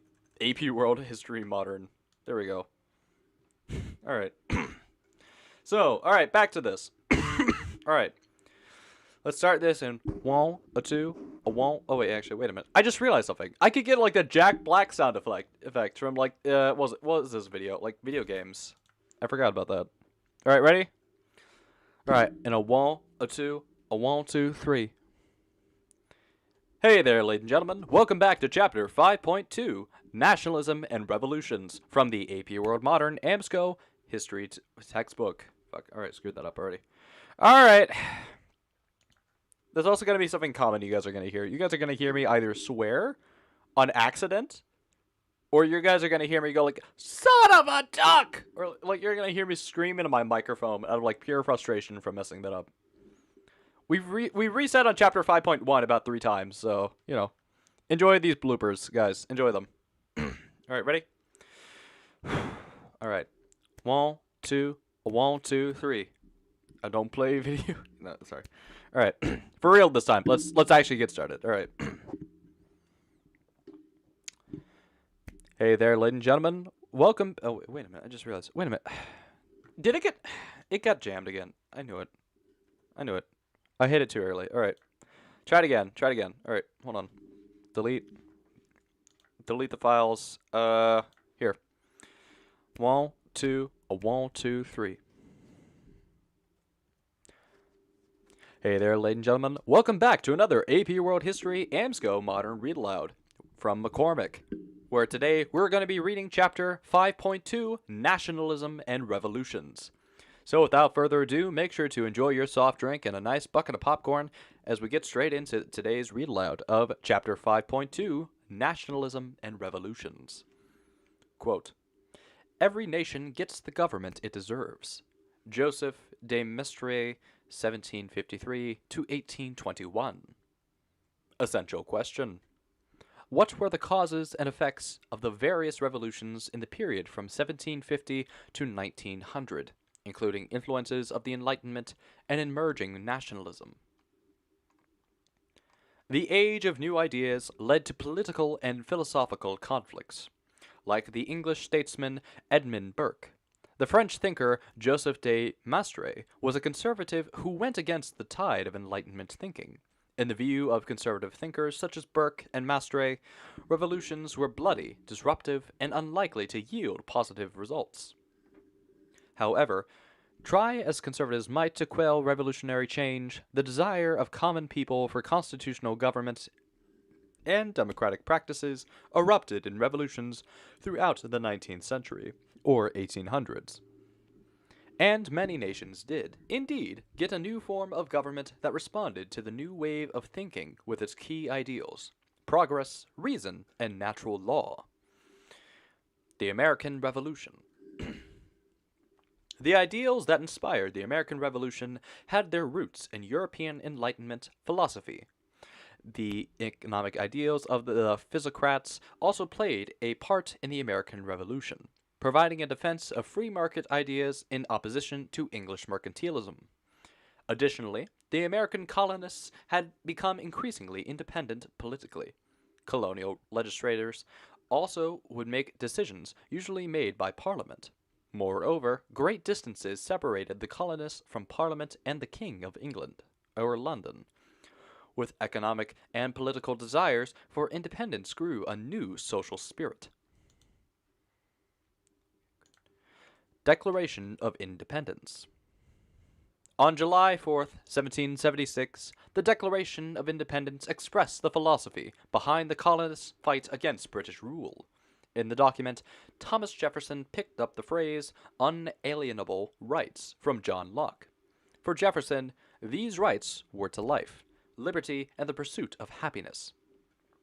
In the war that followed, the colonists triumphed in 1783 with crucial help from Britain's longtime enemy, France. Moving to page 286, we have the New Zealand Wars. New Zealand had been occupied by Polynesian people, the Maori, since at least the mid-1200s. In the period between their arrival and the arrival of Europeans, the Maori developed a rich culture. The people were divided into individual tribes, or iwi, who sometimes engaged in warfare. After colonization by the British, made official by annexation of New Zealand in 1840, English control over Maori affairs increased, as did pressure for their land. These issues resulted in a series of wars between the Maori and British collectively, known as the New Zealand Wars. Though the Maori tribes fought together, developing a sense of Maori nationalism, by 1872, the British had won. The French Revolution. In France, in the 1780s, revolutionary ideals took on their own spin. Summarized in the slogan Liberté, Égalité, et Fraternité, also known in English as liberty, equality, and fraternity. These ideas, which struck many people as radical, were popularized throughout Europe in the writings of the philosophies. Economic woes. However, additional issues led to the French Revolution. France had long spent more than it was taking in, partly to finance a series of wars. Among the spending was the economic aid that France supplied the Americans in their revolution. To address its financial situation, the French government called a meeting of the Estates Generals in 1789. Three sectors of society, or states, made up of the Estates Generals: the clergy, religious officials, the nobility, the rich people, and the commoners, the normal people. However, inequality in voting caused the commoners, who made up 97% of French society, to break away and form a new body, the National Assembly. The revolution begins. In the early days of the French Revolution, moderates such as Marquis de Lafayette seemed to be on the point of establishing a constitutional monarchy. The National Assembly began meeting in Paris, but then the king threatened to arrest the leaders. Angry crowds rioted in Paris and elsewhere in France. On July 14, 1789, a crowd in Paris stormed the Bastille, a former prison that symbolized the abuses of the monarchy and the corrupt aristocracy, or rich people. In the French countryside, peasants rose up against nobles, even burning some manor houses. Some royal officials fled France. The king was forced to accept a new government with a National Assembly in charge. The date, July 14th, 1789, became French Independence Day. The most permanent changes were enacted early in the Revolution: the abolitionism of feudalism and the adoption of the Declaration of the Rights of Man, a statement declaring basic human rights. Louis XVI, probably meaning the 16th, and the nobility refused to accept the limited monarchy, which led to dissatisfaction among radical groups such as the Jacobins, and inspired the establishment of the First French Republic in 1792. The Reign of Terror, a period during which the government executed thousands of opponents of the revolution, including the king and queen, sprang from Jacobins. After a period of turmoil and war, the brilliant General Napoleon Bonaparte became Emperor of France in 1804. Moving to page 287, we have the Haitian Revolution. At the end of the 18th century, revolutionary forces were also at work in the rich French sugar and coffee colony of Tahiti on the western third of the island of Saint Domingue, also known as Hispaniola. Slaves revolted against their white masters, killing them and burning their houses. This slave revolt was soon joined by escaped slaves called Maroons. The examples of the recent American and French revolutions led former slaves to Saint-l'Ouverture to join the revolts in 1791, and then to lead a general rebellion against slavery. Besides being well-read in Enlightenment thought, L'Ouverture proved to be a capable general. His army of enslaved Africans and Maroons established an independent government and played the French, Spanish, and British against each other. Haiti, in 1801, after taking control of the territory that would become the independent country of Haiti, L'Ouverture produced a constitution that granted equality and citizenship to all residents. He also declared himself governor for life. Haiti next enacted land reform. Plantations were divided up, with the lands being distributed among formerly enslaved and free black people.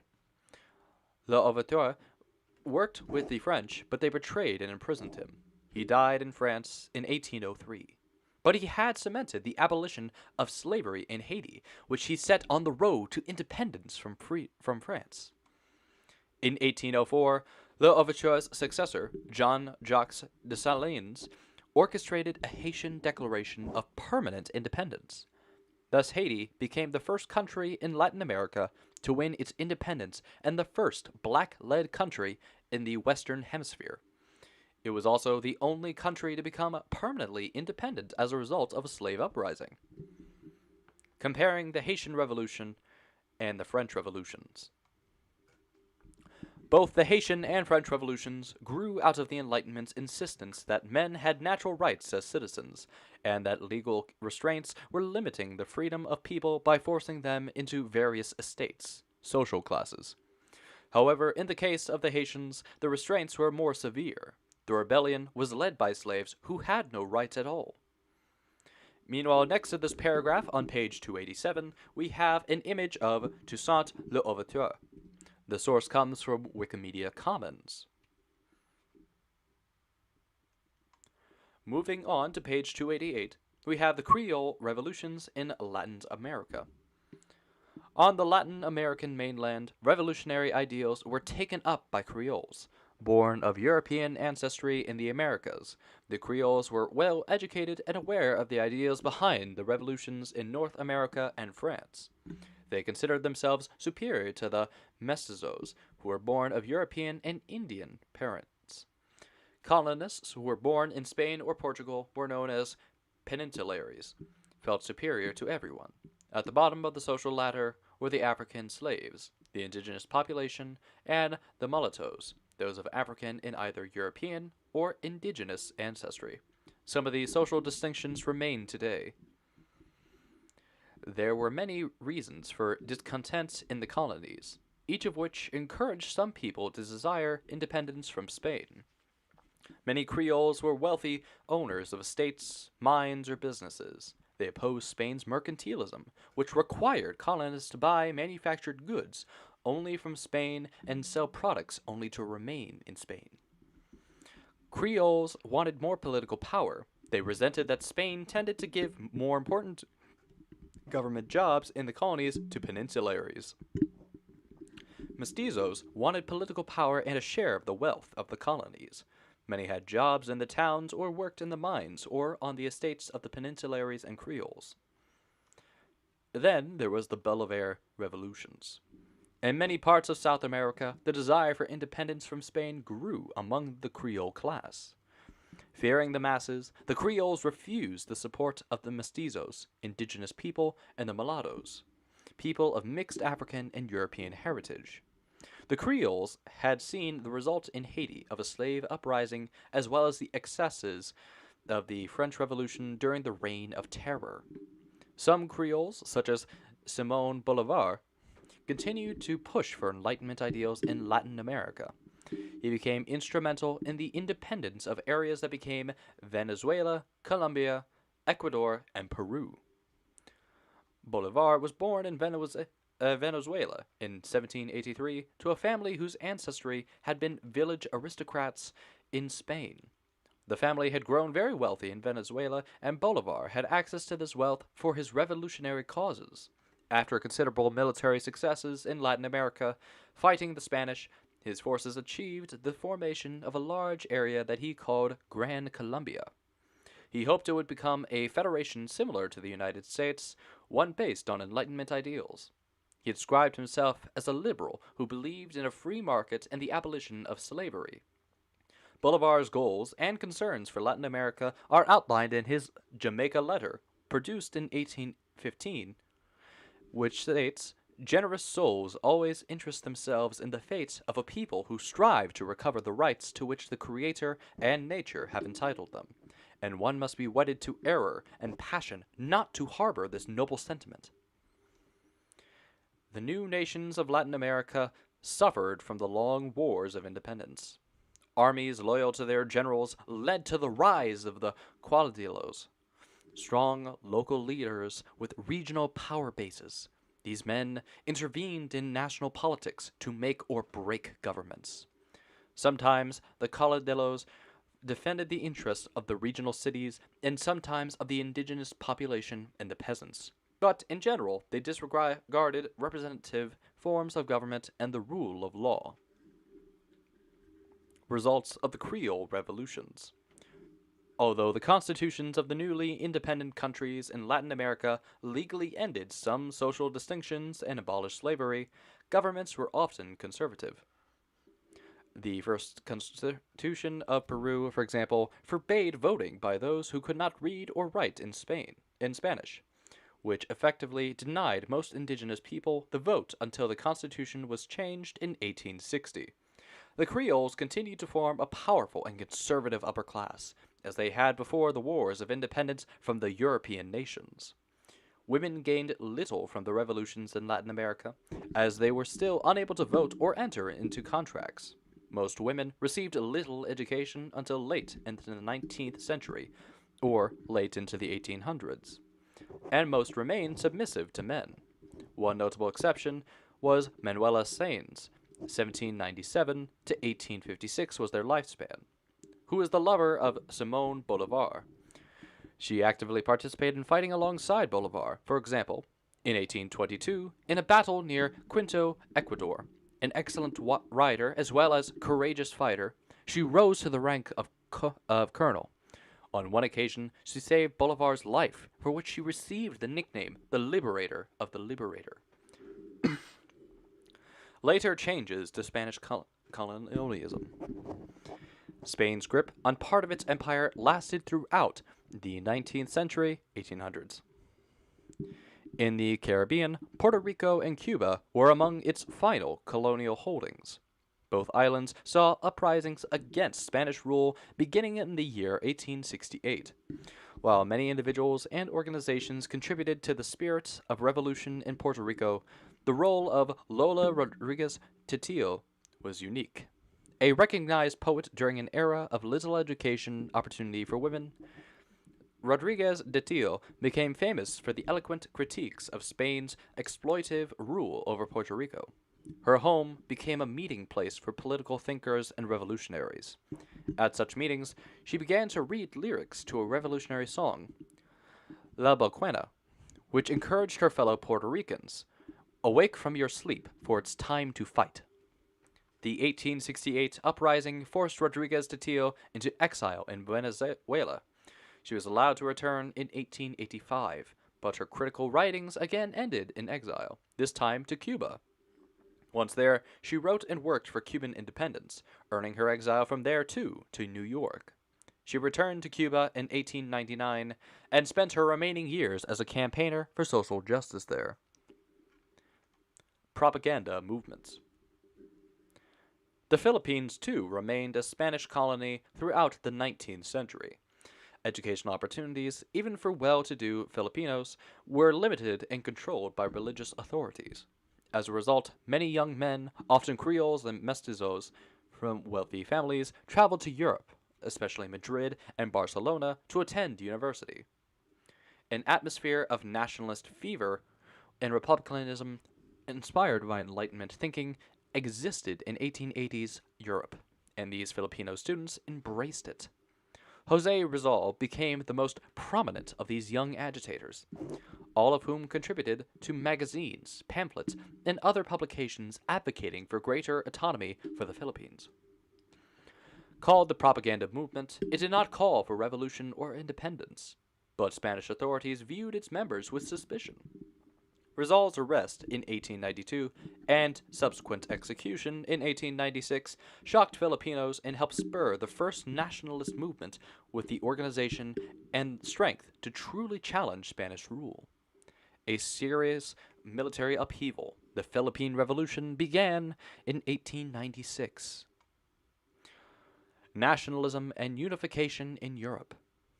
As nationalism spread beyond Europe, people often created an identity under one government where none had existed before. Nationalism increased in France and in other areas of Europe and in the Americas. More than in the past, people felt a common bond with others who spoke their language, shared their history, and followed their customs. Nationalism thrived in France and beyond its borders in areas conquered by Napoleon, particularly those in the Germanic areas of the declining Holy Roman Empire. Nationalism was a unifying force that not only threatened large empires, but it also drove efforts to unite people who shared a culture into one political state. Italian unification. Count de Cavour, the prime minister of Piedmont Sardinia, led to the drive to unite the entire Italian peninsula under the only native dynasty, the House of Savoy. At the time, the region was divided among a patchwork of kingdoms and city-states, and most people spoke regional languages rather than Italian. Cavour himself spoke French better than he spoke Italian.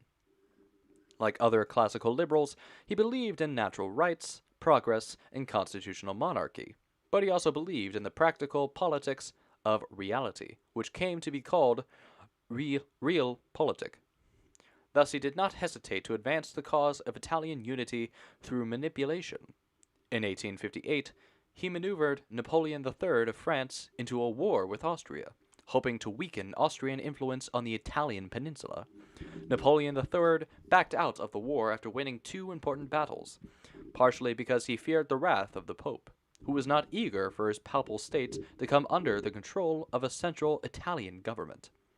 Nevertheless, it was too late to stop the revolutionary fever, and soon several kingdom areas voted by plebiscite or popular referendum to join Piedmont, the Kingdom of Sardinia, to aid the unification effort. Cavour adopted the radical, romantic, revolutionary philosophy of Giuseppe Mazzini, who has been agitating for Italian resurgence or risorgimento since early in the 19th century. Cavour also allied with the Red Shirts military force led by Giuseppe Garibaldi, which was fighting farther south in the Kingdom of Naples. German unification. In Germany, nationalist movements had already strengthened as a result of opposition to French occupation of German states under Napoleon Bonaparte.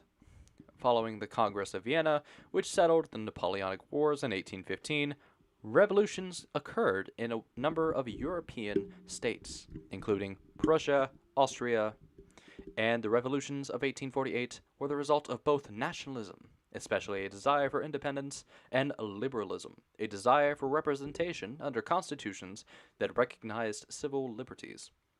Prussian leader Otto von Bismarck, who liked Cavour favored realpolitik, used nationalist feelings to engineer 3 wars to bring about German unification. Bismarck manipulated Austria into participating into 2 wars. The first with Prussia against Denmark in 1864. The second between Prussia and Austria in the 7 Weeks' War of 1866. Which, after winning both wars, Bismarck manipulated France into declaring war against Prussia. His armies beat the French soundly in the Franco-Prussian War of 1870. In each of these 3 wars, Prussia gained territory. In 1871, Bismarck founded the new German Empire, made up of many territories gained from the wars, including Alsace-Lorraine, an area long part of France, on the border between France and the new Germany. Global consequences.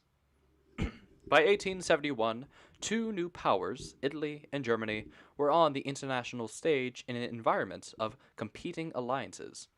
Balance of power would be achieved briefly through these alliances, but extreme nationalism would lead to World War I. Unification did not solve all Italians' troubles.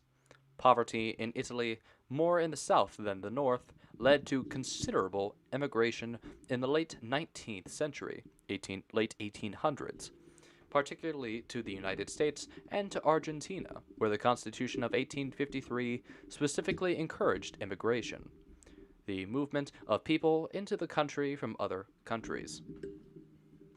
And also located at the bottom of page 291, we have a map of the wars of unification in Europe. In the white, we have Prussia in 862 in Europe. In a light gray, we have united with Prussia in 1866, North German Confederation, being around this region right here, with Hamburg, Leipzig, and Dresden. Meanwhile, near that border of Dresden, we have united with North German Confederation in 1871 German Empire, with Nuremberg in this dark gray area here on the map. And the darkest gray was annexed in 1871 after the Franco-Prussian War, also known as Alsace-Lorraine, which is on here on the map, towards the west coast, near Nuremberg, and on the same area as Nuremberg. Meanwhile, towards the south, in Italy, we have the Kingdom of Piedmont, 1860 to 1870, consisting of a majority of the land over here, all the way including Venice, Florence, the Papal States, Rome, Naples, and Sicily. Meanwhile, with Genoa and Milan and Piedmont, we had the Kingdom of Piedmont before 1860, where they expand to form the giant boot mark over here. Yes, it resembles a boot and a triangle, as you can see on the outline of this map. Continuing on to page 292, we have Balkan nationalism. The Ottoman Empire had been the dominant force in southeastern Europe for centuries, but for many reasons, the 17th century saw the beginning of its long, slow decline. A failed attempt to conquer Vienna in 1683 signaled the beginning of successful efforts by Austria and Russia to roll back Ottoman dominance in the Balkans. It was largely due to the increasing involvement and contact with Western Europe, and ideas and powers that Balkan nationalism developed. In Greece, which by 1800 had been under Ottoman control for more than 355 years, increased contact with Western ideals meant exposure to Enlightenment principles. It also meant exposure to the reverence with which Greece and its ancient culture were viewed across Europe. Together, these developments helped reawaken Greek culture, pride, and stoke the fires of Greek nationalism. A protracted civil war against Ottoman forces brought some success. However, it took the intervention of a British, French, and Russian fleet, which destroyed an Ottoman fleet in 1827, to help assure Greek independence. Events in other Balkan regions, such as Serbia, Bulgaria, and Romania, followed a similar, but by no means identical course. The wanting of Ottoman control led to greater freedom and an influx of new ideas, including nationalism, and people began to rally around important cultural markers such as language, folk traditions, shared history, and even religion. Later, outside powers such as Russia or Austria aided in achieving independence. Meanwhile, at the bottom of page 292, we have a source from Wikimedia Commons with the caption, "This painting by Pantagiotis Zagraphos shows the Ottoman siege of the Acropolis. Aided by British, French, and Russian forces, the Greeks won their independence in 1832.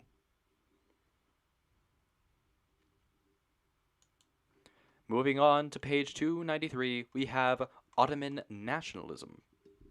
The 1870s and 1880s saw the development in the Ottoman state of Ottomanism, a movement that aimed to create a more modern, unified state.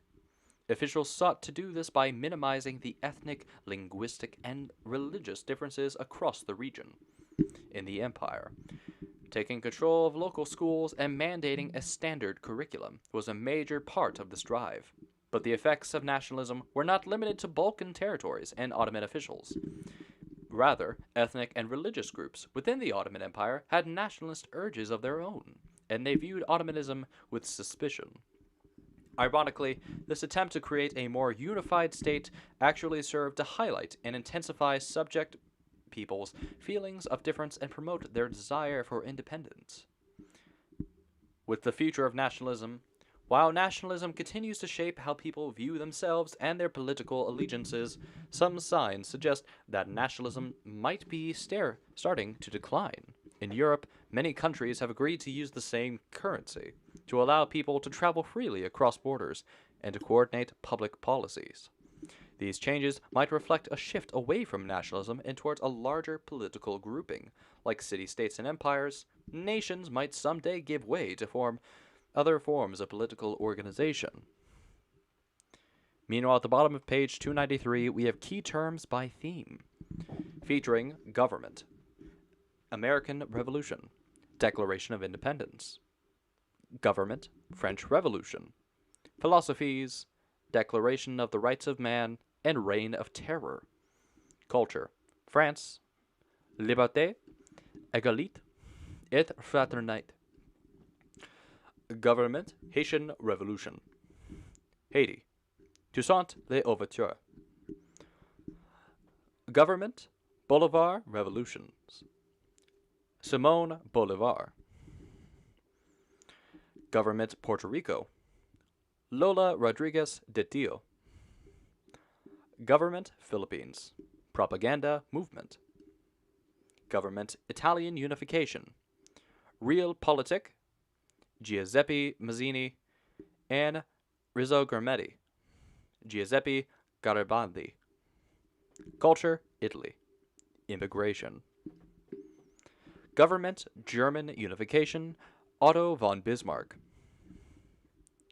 government, Balkans, Ottomanism, society, classes, Maroons, Mestizos, Peninsulares, Mulattoes, society, Europe, Bastille, and Italian Peninsula.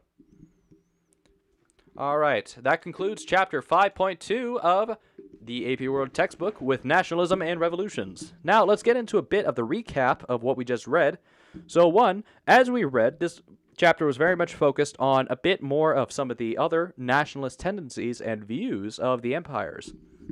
This focused more on South America and a bit of Europe, but it did not focus on the major world powers of France and the United States and others, or Britain for that matter. But it did focus on some of their subsidiaries, like Germany, which did, as a result of all of this, become a major player and cause of World War I, which subsequently enough we also have other evidence of this as well. And we also see a lot of other revolutions, such as the Haitian Revolution, perhaps one of the most important historical events, as it had helped cause the slave uprising. And as a result of the Haitian slave revolt, Toussaint L'Ouverture basically made it to where slaves had one place in the world where they were truly free. Not to mention that, as a subsequent result, we also now see an increase in fear. Slave owners across the United States, across Germany, across France, Britain, everywhere else in the world had begun to fear this slave revolt.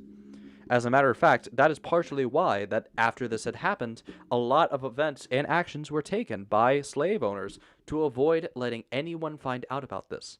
Because if the slaves had uncovered this news, it would have caused them to revolt. Which, ironically enough, did not stop any other individuals from revolting as well, especially with some situations as well, though in the future, especially in the United States, where slave revolts became rather commonplace. However, also moving from there, we see other movements. We see a lot of race-based issues as well, with the Peninsulares, Mestizos, Mulattoes, and all the other people of Latin America, also South America. We also see the Bolivar revolutions, which also did help as well with combat a little bit of racism and also combat against the nationalism that was also partnered with French and European rulers, where we also are now starting to see a fall from grace for colonialism, giving way to nationalism and the rise of independent nations and city-states, where individuals are trying to take their own and make their own cities to take hold of, and now live peacefully in their own lands. However, though, that will do it for today's chapter of Chapter 5.2, Nationalism and Revolutions of the AP World History AMSCO Modern Textbook, produced by McCormick. I hope you all enjoyed the readings, and please make sure to consider supporting the channel through liking the video, subscribing, hitting the notification bell to stay up to date, and if you would like, we also have an apparel shop as well, called The Tearful Tailor. The link is in the description if you're interested for any interesting hats, shirts, hoodies, or any other clothing you would like to wear. Not to mention that we also can support the channel by becoming a member, where by doing that you'll get priority access in messages and responses. You'll get access to custom content such as this stream and other videos, and also you'll get a lot of other exclusives that no other individuals can get except for you by supporting the channel. But I hope you enjoyed the video, and please make sure to hit the like button, subscribe, and enjoy. And remember, stay safe, stay happy, and most importantly, stay entertained. Thank you. Okay, that was long. God, that was long. All right, any messages in chat? No? All right, hold on. I gotta respond. Hold on.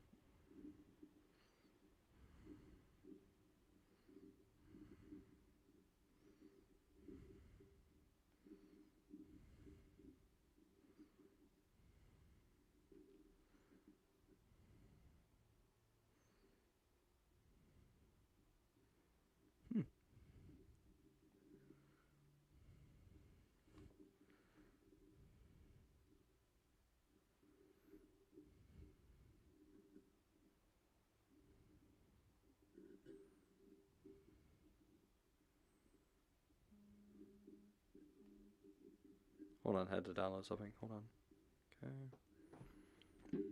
Okay. God, my throat. All right, how long have we been doing this stream for, actually? Hold on. How long have we been going? Oh, 2 hours. Holy. Holy cow. That is a long time. And we've only gotten 2 chapters. 2 sub-chapters. Wow, okay. In that case, chat, I am contemplating leaving it here for today, because eventually I gotta go and do other stuff. So, what are we all thinking? Do we want to stop it for today? Do we want to can it for now? Because if we can it for now, I will release these videos directly after the stream. If not, I will hold on to these, or actually, rather, I'll probably end up holding on to them so I can release them all and get them ready. a bit more, so I can like have a set timeline of when I'm gonna release the chapters. Because my current release plan is, what was it, release all these chapters day after day after day. So for example, 5.1 I'm gonna release. Was actually, hold on, now I think of it. Because chapter 5 has in total 10 subchapters, 6 has 8 subchapters, and there's 9 subchapters. So hold on, let me do the math on that. That's what, 27. Okay, 27. So that would give about a month, 1 month for individuals to review, look back, and think about all the readings. That would be, yeah, that would be a month worth of uploads. So yeah, so that's what I think I'm gonna do. So that way, you know, stave off content a little bit longer. So that'll be 27 videos. I'll release them all on a timeline, probably starting by the end of the week, maybe next week. It depends because my schedule's pretty open right now. But yeah, anyways, ladies and gentlemen, I think I'm going to end the stream here for today. I'll probably do another stream maybe tomorrow, maybe later today, or maybe later tonight, maybe a gaming stream tonight on Twitch. Ooh, that reminds me. Actually, if you guys want to see me on Twitch, go watch my games. Twitch. Yeah, my Twitch is in the description. So if you guys want to watch me on Twitch, it's twitch.tv/mono_entertainment. I would put the link on screen, but, you know. Also, we have apparel. We do have apparel now. So I am branding it as an apparel shop because I realized by calling it a merch shop, I kind of was misadvertising there. I was not trying to do that, but it is more apparel because it's not necessarily stuff from the channel. It's just more like miscellaneous fun designs you can wear. We have hats, we got shirts, we got hoodies, we got anything you'd want and more. Actually, wait a minute. I just realized something. I can show that off. Wait a minute. Hold on. Let me go to that actually real quick. No, sorry, wrong one. That was the media source. I realized I was playing the music the whole time. You guys like the music though? I hope you guys do. I wasn't. Moonlight Sonata is kind of like my go-to for certain things because I feel like it's the best one. All right. Tearful Tailor, which is still undergoing maintenance and, you know, still undergoing development and stuff. Hold on. Boom, boom. Bing, bang. All right, hold on. Hold on. Right. Oh, shoot. Wrong one. Sorry about that. That was a YouTube recommended. Don't just, you know, don't, you know. All right. There's the Tearful Tailor. Hey. Actually, I should probably shrink that down. God, that's big. Should probably boost that up a little bit more. Oh, fuck it. Okay. Anyway, so the Tearful Tailor. Hey. We got. Hold on. Let me show you what we got. Let me show you. We have babies' clothing as well. We have men's clothing. We have all the clothing. We have stickers. We got hats. We got backpacks. We got mugs. Actually, let me. Is this showing all products? Yeah, this is. I'll show you. We have baby clothing, men's clothing, women's clothing, hats, bags, aprons. Let's see. Tote bags, hoodies, hats. We got everything, man. We got everything. Actually, can I show you guys the more... What was it? I want to show you guys the specific stuff. Oh, no, that just shows all. Where is it? Home. Oh. You know, I'll show you guys this design first. We have 158 products. Every design goes on everything. We got mugs. We got tank tops, bags, cups, mugs, water bottles, buttons, pins, mouse pads, if you're into that. Dog bandanas, duffel bags, you know, baby bibs, pillows. We sell pillow, you know, beanies, backpacks, more mugs. There's more. Drawstring bags. We have more. We have way more products. See, look. Stickers. Awesome sticker. That's a really awesome sticker. I would want that sticker, and I do have that sticker. Fanny pack. Teddy bear. Oh, we also offer teddy bears, actually. We do sell teddy bears. All the teddy bears should be the same price. I adjusted it a little bit a couple days ago. or was it not a couple days ago, but a while back. So, like I said, we got hats, bags of all kinds. It's all reasonable pricing as well. Teddy bears, we got monkeys, we got panda bears. See, little teddy. Boop. But yeah, so we have a lot of products. So if you want, go to the Tearful Tailor. We are always making we are always trying to make new designs. We are always making merch. We sell for reasonable prices. Again, I sell for as low as I can, so that way you guys can get a better price, and I don't make that much money off it. I make what, $5-ish per sale? That's it. So yeah. So anyways, ladies and gentlemen, I hope you all enjoyed today's stream. I'm gonna end it though here today. Remember, subscribe, Tearful Tailor. Go watch me on Twitch. Please, please, please watch me on Twitch. Because like I said, Twitch is where I stream my video games. That's where I do the fun stuff. That's where I release the VODs. Or at least that's where VODs come from. So I'm putting Twitch chat back up. I'm putting Twitch goals back up. Hold on. I think I'm getting a message from my Twitch chat. Hold on. What is this? Wait, what's that? My Twitch chat is telling me to subscribe, or is telling you guys to subscribe? No way. That's insane. But yeah. Anyways, also like I said, again, for those of you who want to, again, also go to www.twitch.com.tv/monoentertainment. Like I said, that's where I stream on Twitch. And yeah, I'm actually gonna end the stream for real this time. No more plugs, you know. Gotta end it. Also, I gotta go cook, you know, gotta go make myself dinner. Or gotta go make dinner for someone. So anyways, goodbye, ladies, gentlemen, and everyone else. Hope you all have an amazing time. Hope you all enjoyed watching the bloopers. I'll probably make this actually into a blooper reel, probably, if I don't end up publishing this as a video. I don't know. But anyways, thank you all. Bye. Remember, stay safe, stay happy, stay entertained. I'll see you all